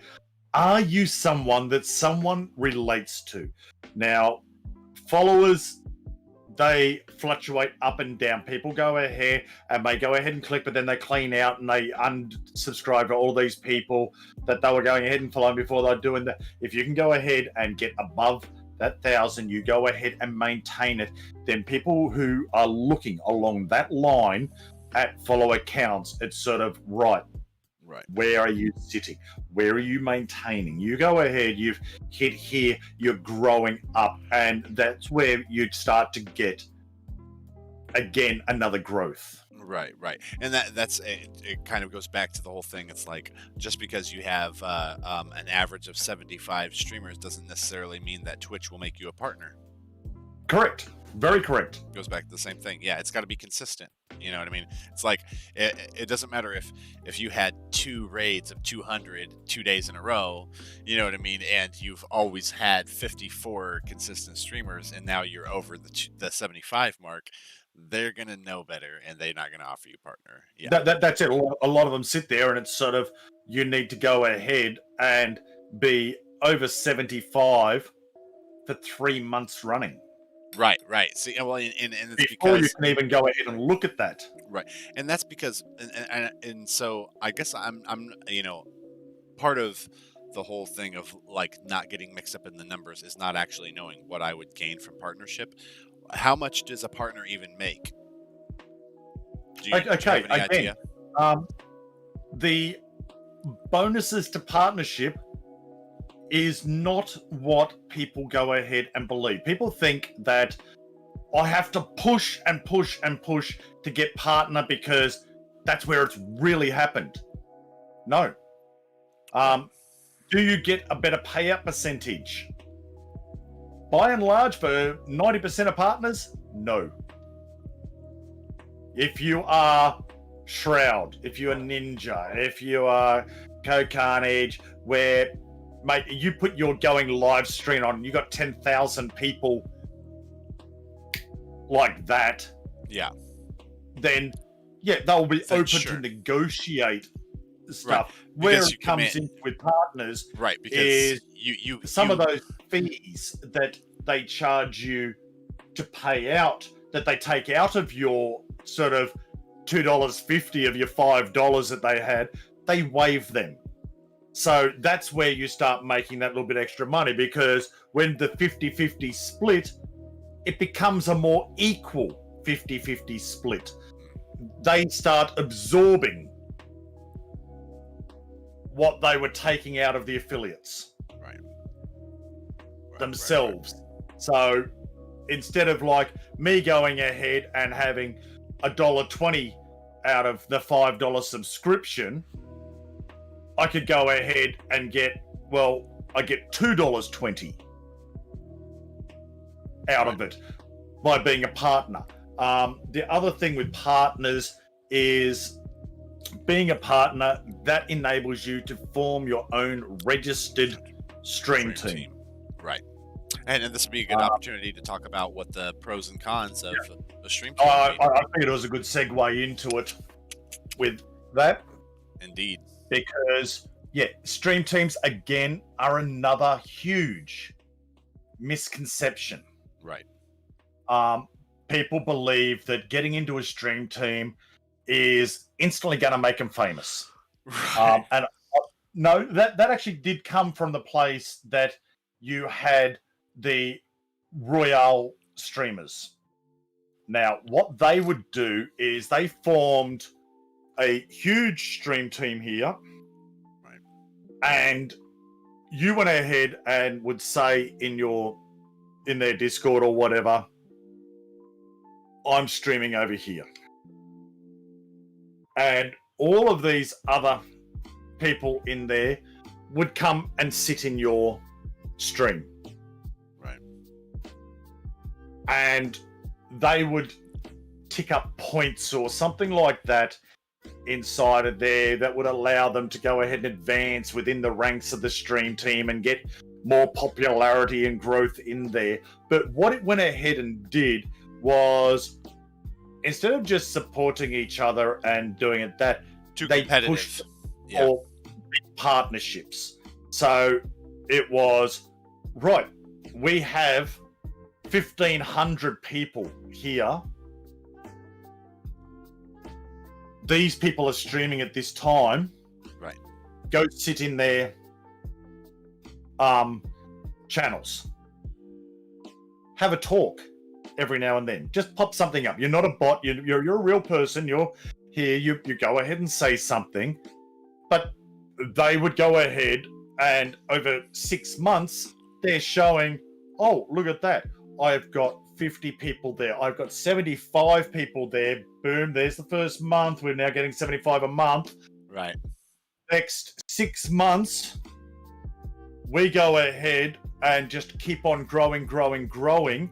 That causes another artificial spike because people are seeing, oh, look at that. They've got bloody 75, 100, 150, 200 viewers sitting in their channel. This guy must be good. So you start getting other people come in there. Now, You see so many people and they're talking about sort of, Royale stream team. Now, there's the best there. So you get more people wanting to go ahead and join the Royale stream team. They go ahead and join the Royale Discord. Their Discord now goes ahead and has over 5,000 people in the Discord. Oh, look at that. We are now a Discord partner. Uh-huh. We are monetizing here. We are monetizing there. We are monetizing. We can go to bigger brands and say, we have 10,000 people in our stream team. Of those 10,000 people, 7,000 of them are partnered. Right. They go ahead and have 500 people when they go live. Right. So you get big companies sit there and go, well, shit, look at that.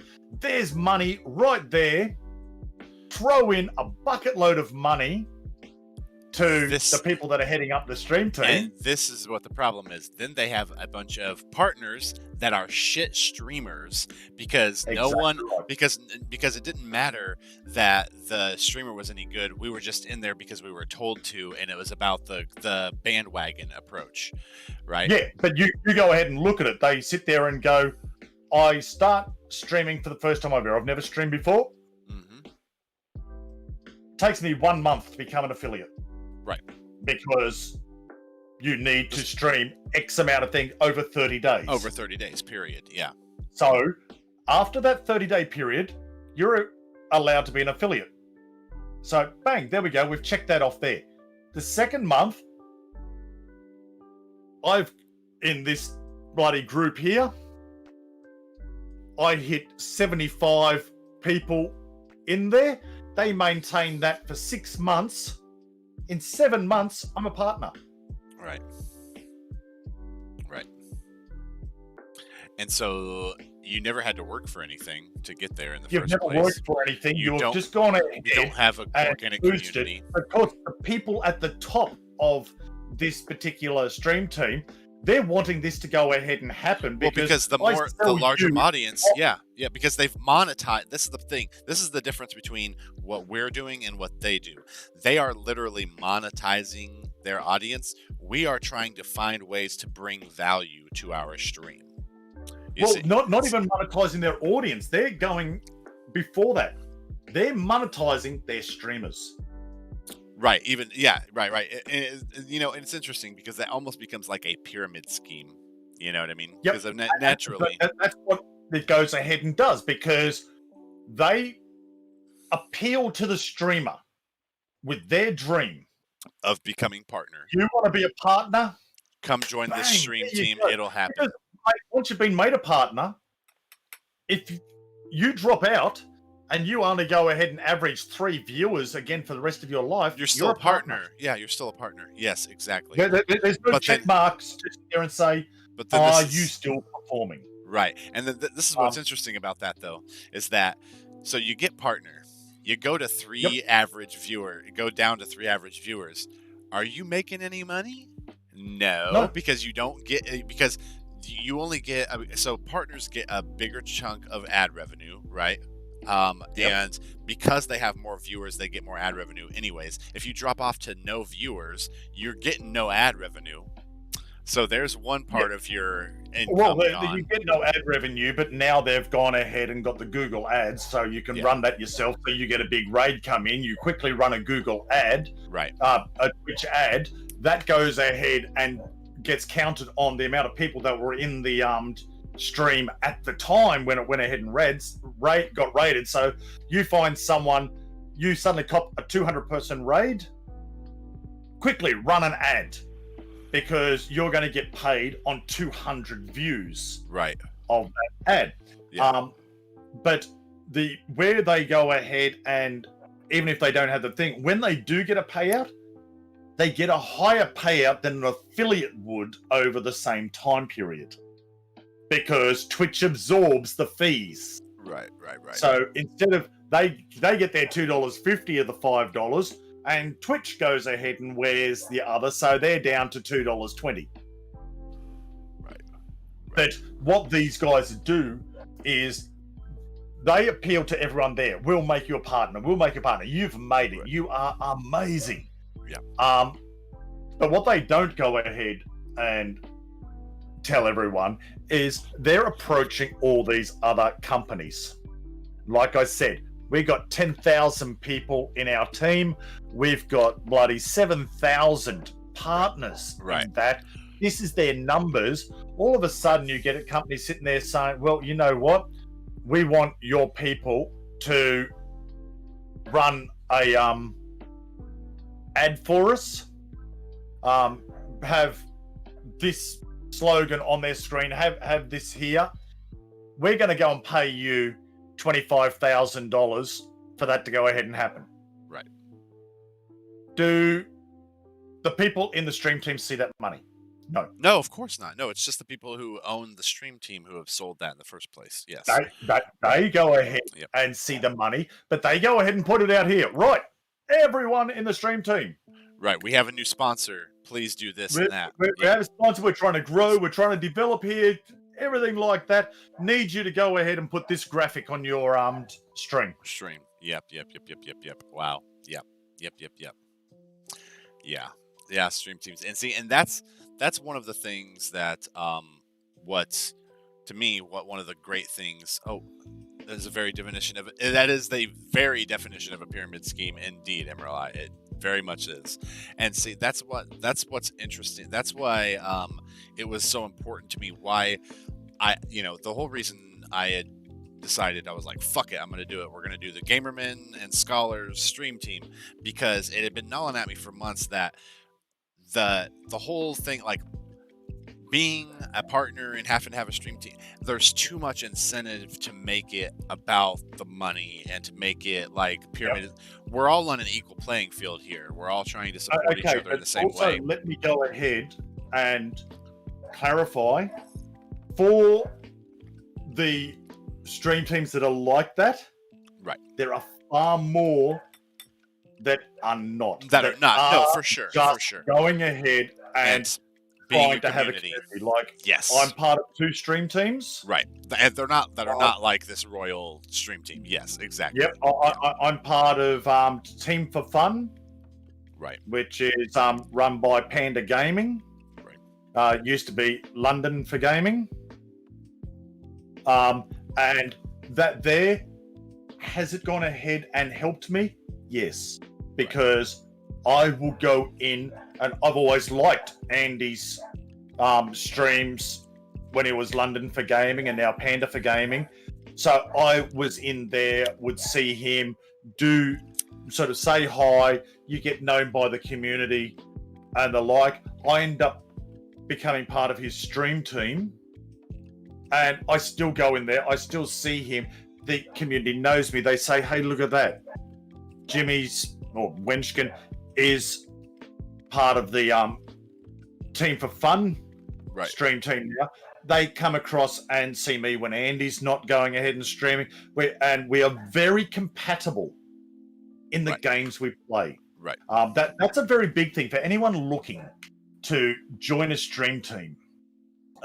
Because, yeah, there's nothing wrong with being in a stream team. No. There really isn't. But find one that is compatible with your values. Yes, exactly. Your games.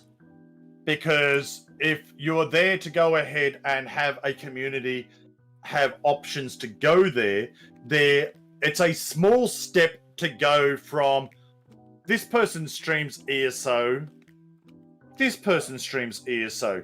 So this person's stopping streaming for the night. Oh, they're streaming. We're just going to step across. Right. Very small step. But right. This person streams story-heavy RPGs. This person goes ahead and streams FPS. bloody first-person shooters with no story. Right. That's a bigger step to go ahead and cross. It sure is. Yeah. And so, that's what's like. So with the Gamermen and Scholars stream team, we have. So my aim is for us to have like a diverse niches, so to speak. Yep. Only in certain ways. So, for instance, me, you, Horace, One-Eyed, and Turtle Monk, we all like to play games that have an involved story, that are good story. But we've got, but we have each person in our team sort of specializing in a slightly different niche when it comes to the value that they bring to the stream. I mean, to the team. Yeah. So like a unique value that everyone brings to the team, even though we share similar games interests. So for instance, like I try to focus on, again, like this, role play and cosplay. Yes. But also I have, I think my sort of hallmarks of streaming are Mental Health Monday and growing into like Solution Saturday, staying positive kind of thing. So that's sort of, besides being a total geek for lore, that's the sort of value I try to bring. With Horace, he's fucking hilarious. First of all, let's just start with that. Horace is funny as shit. He's a lot of fun to play games with, to hang out in his stream. And then he's also has a lot of interest in VR. So that sort of VR niche, right? Turtle Monk has a fondness for anime, and for dance, but when it comes to streaming, it's closer to like just anime. And so our niche for him right now is games that is right now an anime game, an anime MMORPG that's not technically available in the West, but that you can play in the West with an English patch, but that's not necessarily technically available there, called Lost Ark. Fancy with tentacles. Yeah, exactly. So like he plays on a Russian server with an English patch, and it's a really fun game. It's like Diablo style fixed camera position, but anime style action graphics in an MMORPG setting. It's a lot of fun, and the cutscenes have really impressed me. So has the story. It's been a lot of fun to watch. But as far as like with that sort of international crowd trying to bring a Eastern game to the West, that's where his niche is.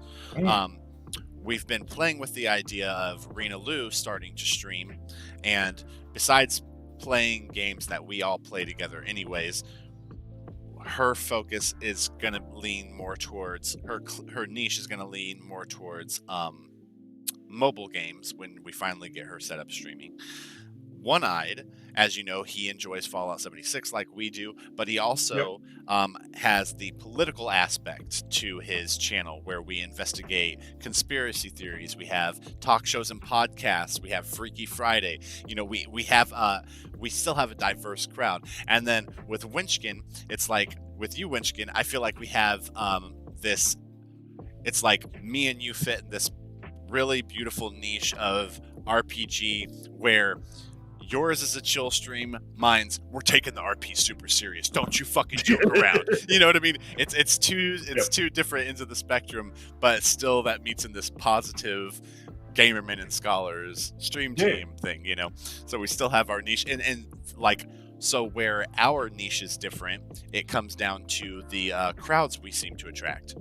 So like, you know, now I get along with your community and with One-Eyed's just fine, and they're a little older community, but that's because it doesn't take long to see that I'm an old soul. You know what I mean? And I've lived a life. You know, I'm familiar with the world before smartphones and internet. So I'm not one of those drowned millennials. Okay, so it becomes easy to connect with me that way. But at the same time, like my stream style, the way that I talk, using homie, shit like that, also appeals to both an international crowd who has an idealized version of what Americans are like, plus the young crowd who just wants to see someone who looks sort of young playing a game that they like, that's knowledgeable. So it's interesting that we still all pull in a diverse community that all still shares common interests in the way that we geek out about games and everything else.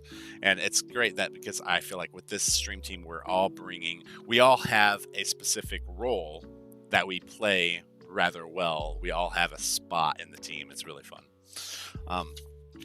Okay, so we had talked about how using one platform to drive traffic to another's is important, and how we sort of do that, and how that sort of works together as bundling, right? Where we're bundling our value. And we also talked about how our marketing approach is not transactional like checkers, but more like chess, right?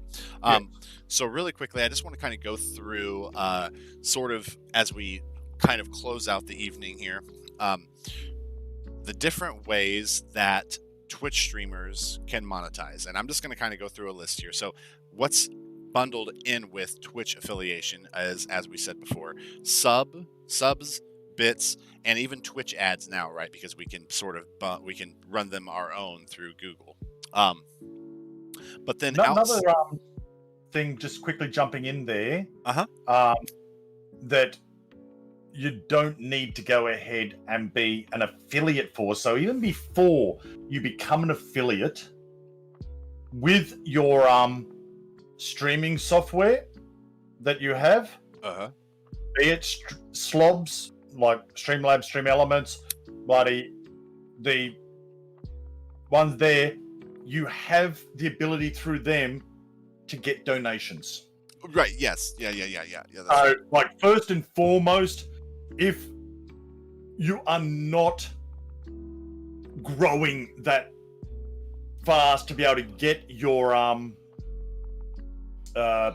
affiliation happening, but you have got people that like what they see and everything like that, they can go ahead and be able to donate to you. And that's as simple as within your streaming software that you use, they provide a link, put that down in your panels on your channel, and there is a way you can get money right from word go.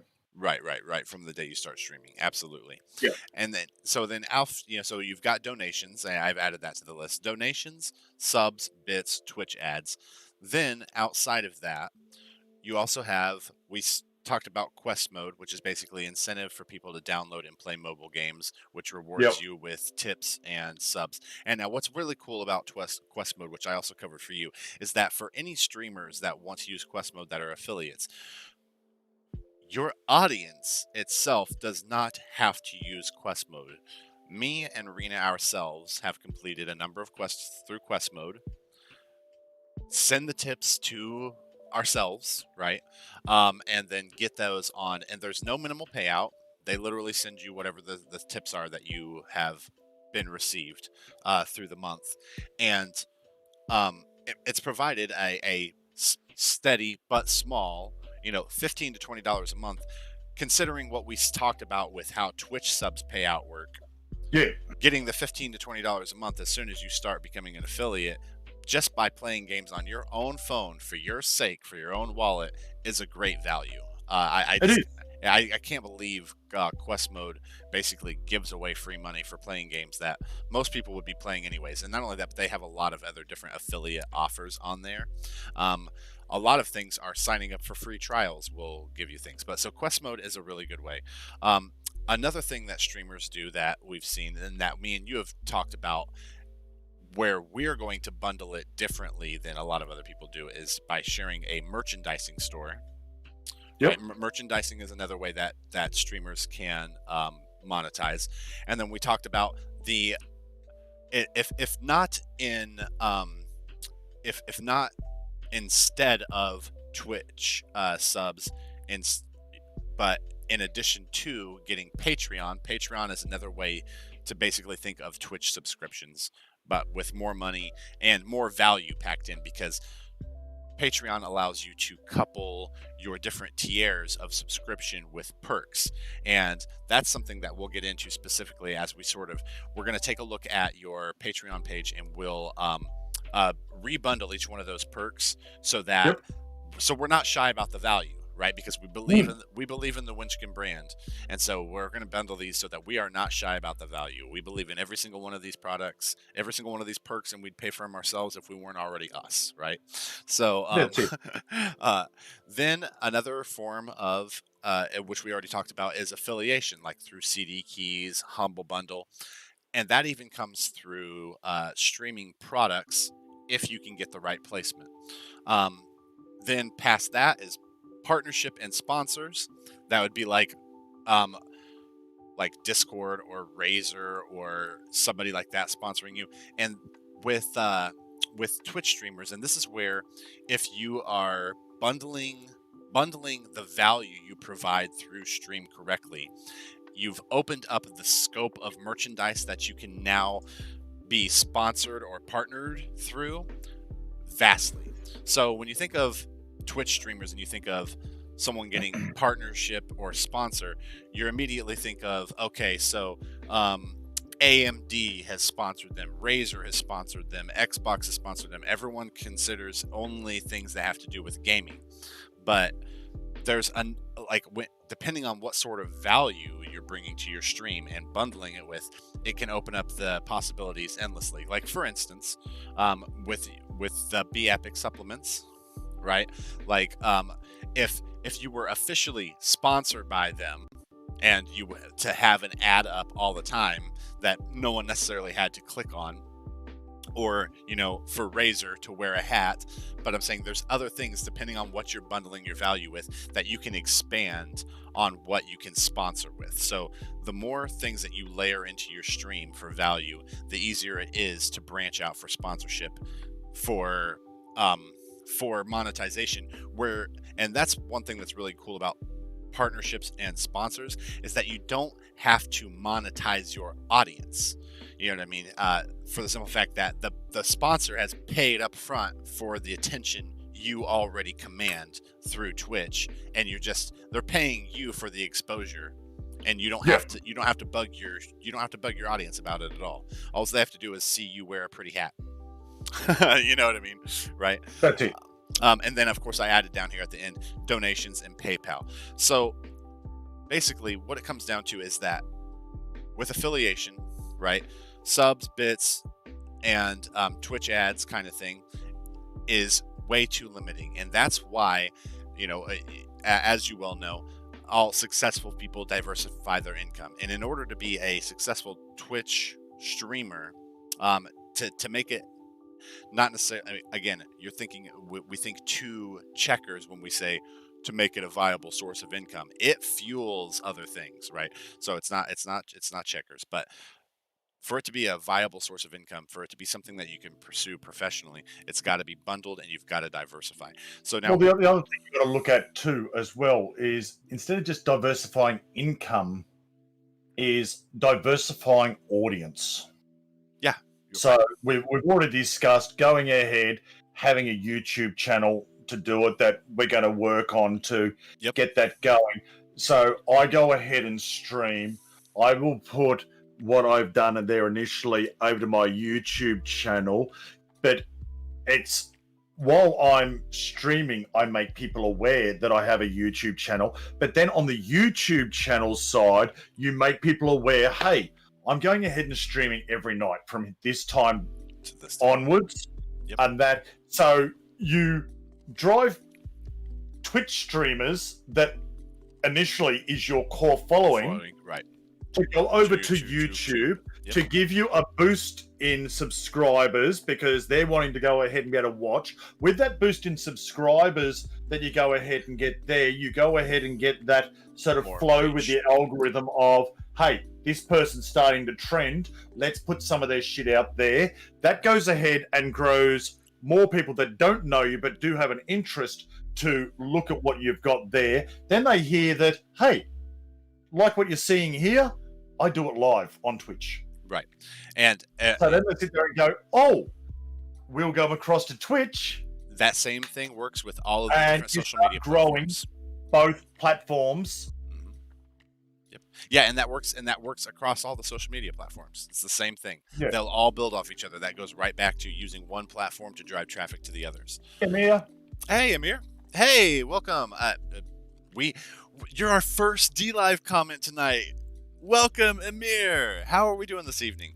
We're getting ready to sort of wrap it up, and I was getting ready to actually turn it over to you, Wenchkin. If you've got any other questions, you've always got access to me, always. But while we're here, live stream for audience, if you've got any other specific questions for me.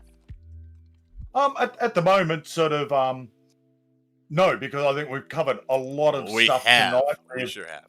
We've really, it seems like we've jumped all over the place, but everything ties back to what it needs to go and do, because Twitch streaming is not the simple thing of, we push a button and we go. Right. And like, this is the other big thing that goes ahead and gets me as a streamer.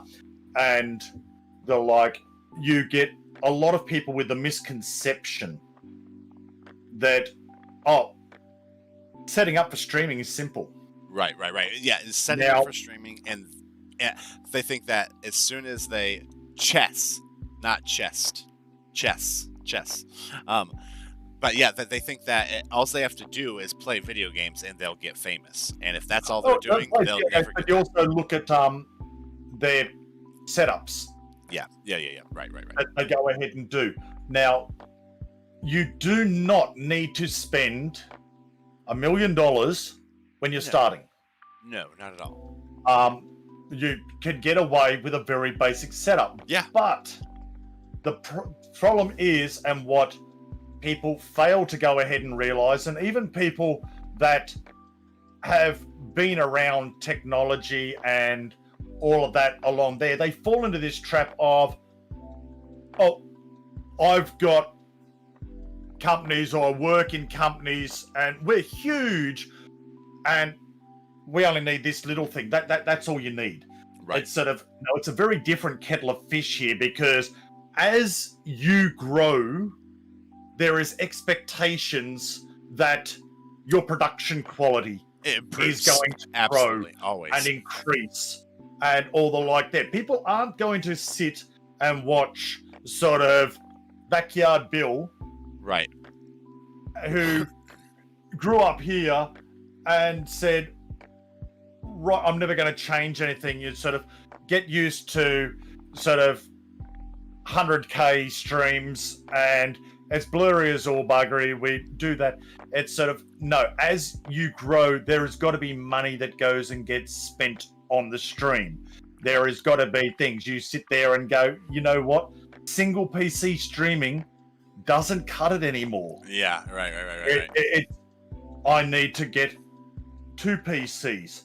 Well, then I need to go ahead and, like, what I'm looking at the moment, and it's sort of right, a $25,000 bloody investment over time. Yeah, investment. Yeah, not over time. This is to actually make the change. Right. Is going from sort of a single PC setup to a rack mount system, dual PC setup, and then going ahead and having all the hard drives and everything like that for backup. So that way you can go ahead and record, encode, changing the sound system there. So I'm not just going ahead and working on basic Windows Media sound, is moving up. Okay, I got a fantastic microphone. I run the Blue Yeti Pro. Right. Yep, microphone right from word go. Big expense there, but it's a USB and XLR microphone. So at the moment, it is running on USB, but I will go ahead, purchase things like the Go XLR, which XLR connection into there gives you a lot more individual configuration because you're running the soundboard and everything like that there to more finely tune everything you've got. But they're all big expenses that move along. Right. But it's, if you wish to grow, if you wish to develop, if you wish to move forward from where you are, money does need to be spent. Yep. And with streaming, it's not small money. No, it's not. Well, and, I mean, even just taking a look at the setup that I have here, you know, I mean, the laptop and monitor that I stream from a laptop. It's an editing laptop, though. It's, you know, I mean, it's a gaming laptop that I bought for editing. And I used to stream from the built-in webcam. Yeah. So then, you know, eventually the webcam investment came. Then the Blue Yeti came. The Blue Yeti Pro investment came. Exactly. I got my one here, but yeah, exactly. Yeah. And so I use it, and when I don't want to use the headset, you know what I mean. I use it when I don't want to use the headset.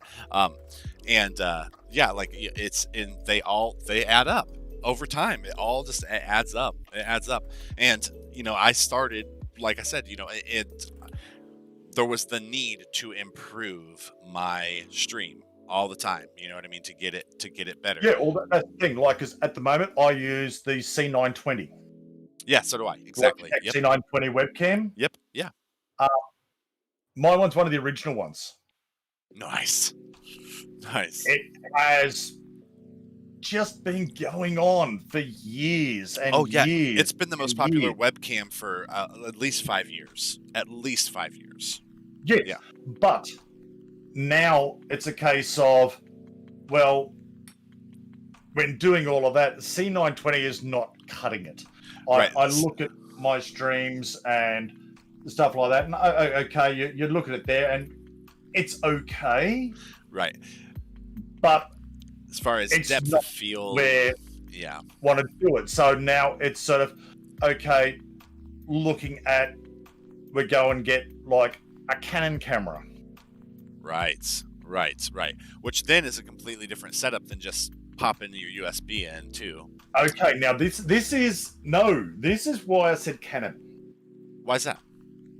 because prior any DSLR Yeah. that you were using, you needed to go through an Elgato cam link Right. to connect into that. Then it would connect into another computer and would do the thing there. Canon Master Stroke went and USB connector from the camera directly into your PC.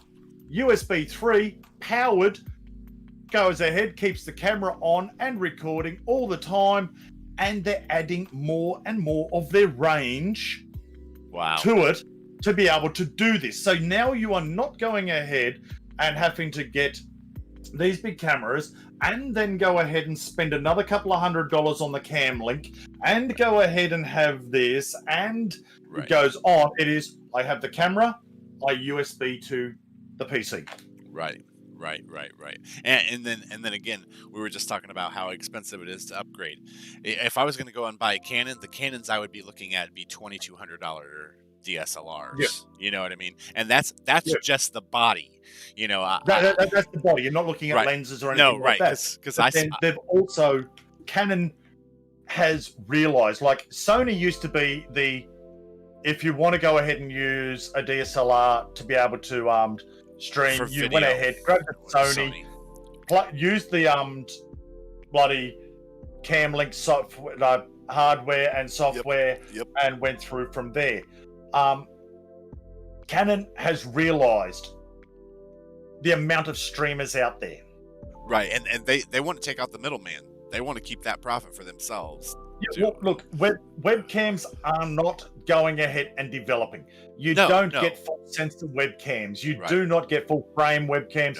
The sensors in them are absolutely minute, which really does not help with low light, poorly lit situations. And when you sit there and look at streaming, because of the nature, not everyone is lucky enough to be able to have their own room to say, this is my streaming room.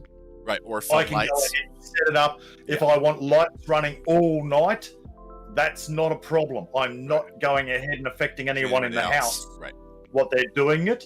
So that is something that you've got to go and look at there. So you get one of the DSLRs, they've got bigger sensors, they've got full frame. Right. Poor lighting conditions. They show so much detail. Yes. Oh my gosh. Oh, and, yeah. You know, it's so beautiful to look at a webcam that has depth of field. You know, where everything behind them is out of focus and they're just nice and crisp and clear. It always looks so fun. Exactly right. Yeah. Exactly right. So that's the big thing there, and moving forward. But they're all things that people don't go ahead and get. Right. It's not on the thought process. It's sort of, I spend $200 on a system that can do streaming. Right. That's all I need. Right. Because now, because in their mind, they've reached the goal of now I can stream. I can stream. There we go. Cross that off the board. Right. I don't need to worry about this anymore now. Everything else is pushing and then everything else is pushing out from there. And this is another thing that's interesting about that, what you bring up about that too, because, you know, in any profession, anything, if you are not constantly trying to get better, you fail. I mean, you know what I mean? You stagnate. You stagnate. And don't go anywhere. Right.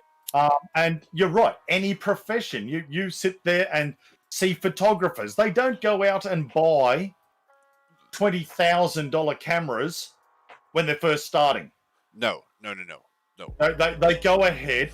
You start off small, but as you reach the limit of what that equipment can give you, right, push you forward. step up again. Yep. And that sort of, my $500 camera has now turned into a $5,000 camera.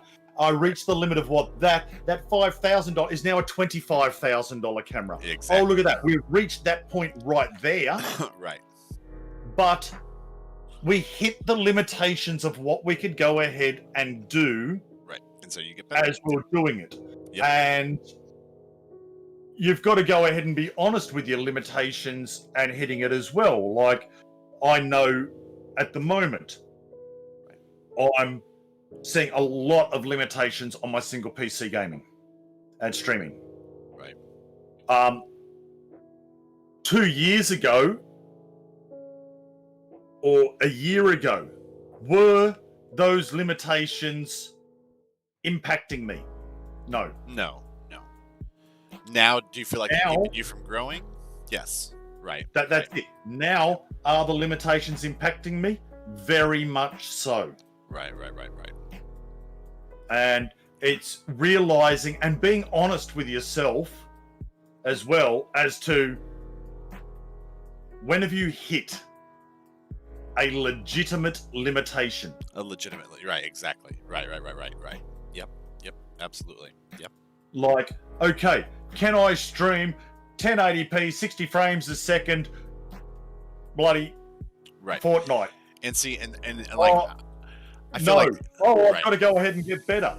Wait a second. How many viewers do you have?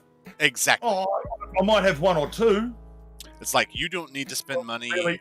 You don't need to Who spend gives a money upgrading that. Yeah, exactly. Because no one's right. Exactly. It's like, right. I was just about to say. You bring up an important point because there's people out there that will then convince themselves. It's like they start streaming. Okay. They're consistently running 1.12 average viewers, and they go, my software has reached its limitations to how far it can grow my stream. I need a $15,000 computer. That's most likely not the cause. It's probably a lack of interaction, good content, communication, visibility, saturation. I mean, there's a bajillion things that go into streaming Exactly any right, one mate. game, let alone the software, and hardware. Yep. Yep, absolutely. And so, what was interesting here, so part of the reason why I stream Solution Saturdays in multiple places is so that way we can have as many questions coming from different platforms. Last Solution Saturday, we had questions all throughout the night. And tonight, we had one about pooping sounds. And so a lack of questions keeps us going a whole lot further than tonight. Was there anything else you'd like to add before we cut for the end here? No, mate. I'm very thankful for the opportunity to go ahead and Always come on and do this with you. And if it garners enough interest and people want to go ahead and discuss other things, hey, I'm happy to come back and discuss other stuff with you. Always. And you know what we might do is we might do another Solution Saturday specifically with you to see how the implementation of this has affected stream at all. If it's grown, if you've seen, you know what I'm saying? It'd be nice to come back and see if things have changed. Not to say that they're going badly, but to see if things have improved. That's it, yeah. Exactly. See if we've seen a growth in community. We'll check in with how basically the Gamer and Scholars team is doing, how we're doing with our other ventures, etc. But yeah, I think I like the idea a lot. Okay. Well, real quick, now it is 3 a.m. here. I'm gonna check Twitch. It's most often that out of the folks that I follow, most likely there's no one live on Twitch that I would normally raid to. Do you have a suggestion, Wenchkin, on a potential raid target? Right. The only person I go ahead and suggest that I've got here streaming is a Scottish streamer by the name of Marathi. How many viewers has he got? 14. Okay, all right. Then we will be then we will raid over to the Wily Fox, aka the Murder Cat, because he only has 6 viewers right now. Good call. Yes, Good call. indeed. Yes, indeed. Always a big supporter of support the smaller streamers. Always. And that's usually that's normally how I choose who we raid to, out of the people I follow. Who has the fewest viewers? Yeah, well, see, my way of going ahead and doing it is I check my friends on the followers list and do it. And if I've got no one streaming there, I will go to the very bottom of the game I was just playing on the browse list and start looking at that and who's speaking English and who's got a webcam. Yeah, see, and you know what? And then I raid. I used to do precisely that, and this is why I stopped. I have rated over to channels. I want to say, like, just a rough estimate, I would say about 4 different times before I stopped doing this, because I would raid over to the channel and they either don't have alerts on, they don't acknowledge the raid, they don't. I don't know why, but I've had the worst luck raiding over to people who don't give a fuck. Regardless, vet, and that's how I met him. I went ahead and had like bloody 80 people in my stream. I had no one there to raid. There was Vigala. He had one person in there just talking away. I dropped them all in there, broke him, and Vigala and I best mates now. Right. We go ahead, always talk, always speak and support, everything like that. Yes, you can go ahead and hit on some people that aren't going to do anything. Right. You can also go ahead and get some complete gems. Right. Yep. I wonder, is it trying to automatically rate? No, okay, it did. It's already auto rated already. Did it? You're already over there. Oh, okay. I was just making sure I'd already rated. All right. Okay, well then, in which case, okay, well that's what's interesting. That's one of our 5 sources rated to Twitch, so we can still close out the evening here and say good night, everyone. So I think I will be live again Monday night, but our other people in the Twitch stream team, I know Turtle Monk will stream sometime tomorrow. Wenchkin, do you stream tomorrow? I'll be streaming in about 4 hours, 5 hours time. There we go. Okay, all right. So if you haven't already, I recommend you take a look at Wenchkin's Twitch. Follow him so that when he goes live in 4 or 5 hours, you can check out, chill with him, and stream live, folks. All right, and have a wonderful evening. Thank you again for joining us for Solution Saturday.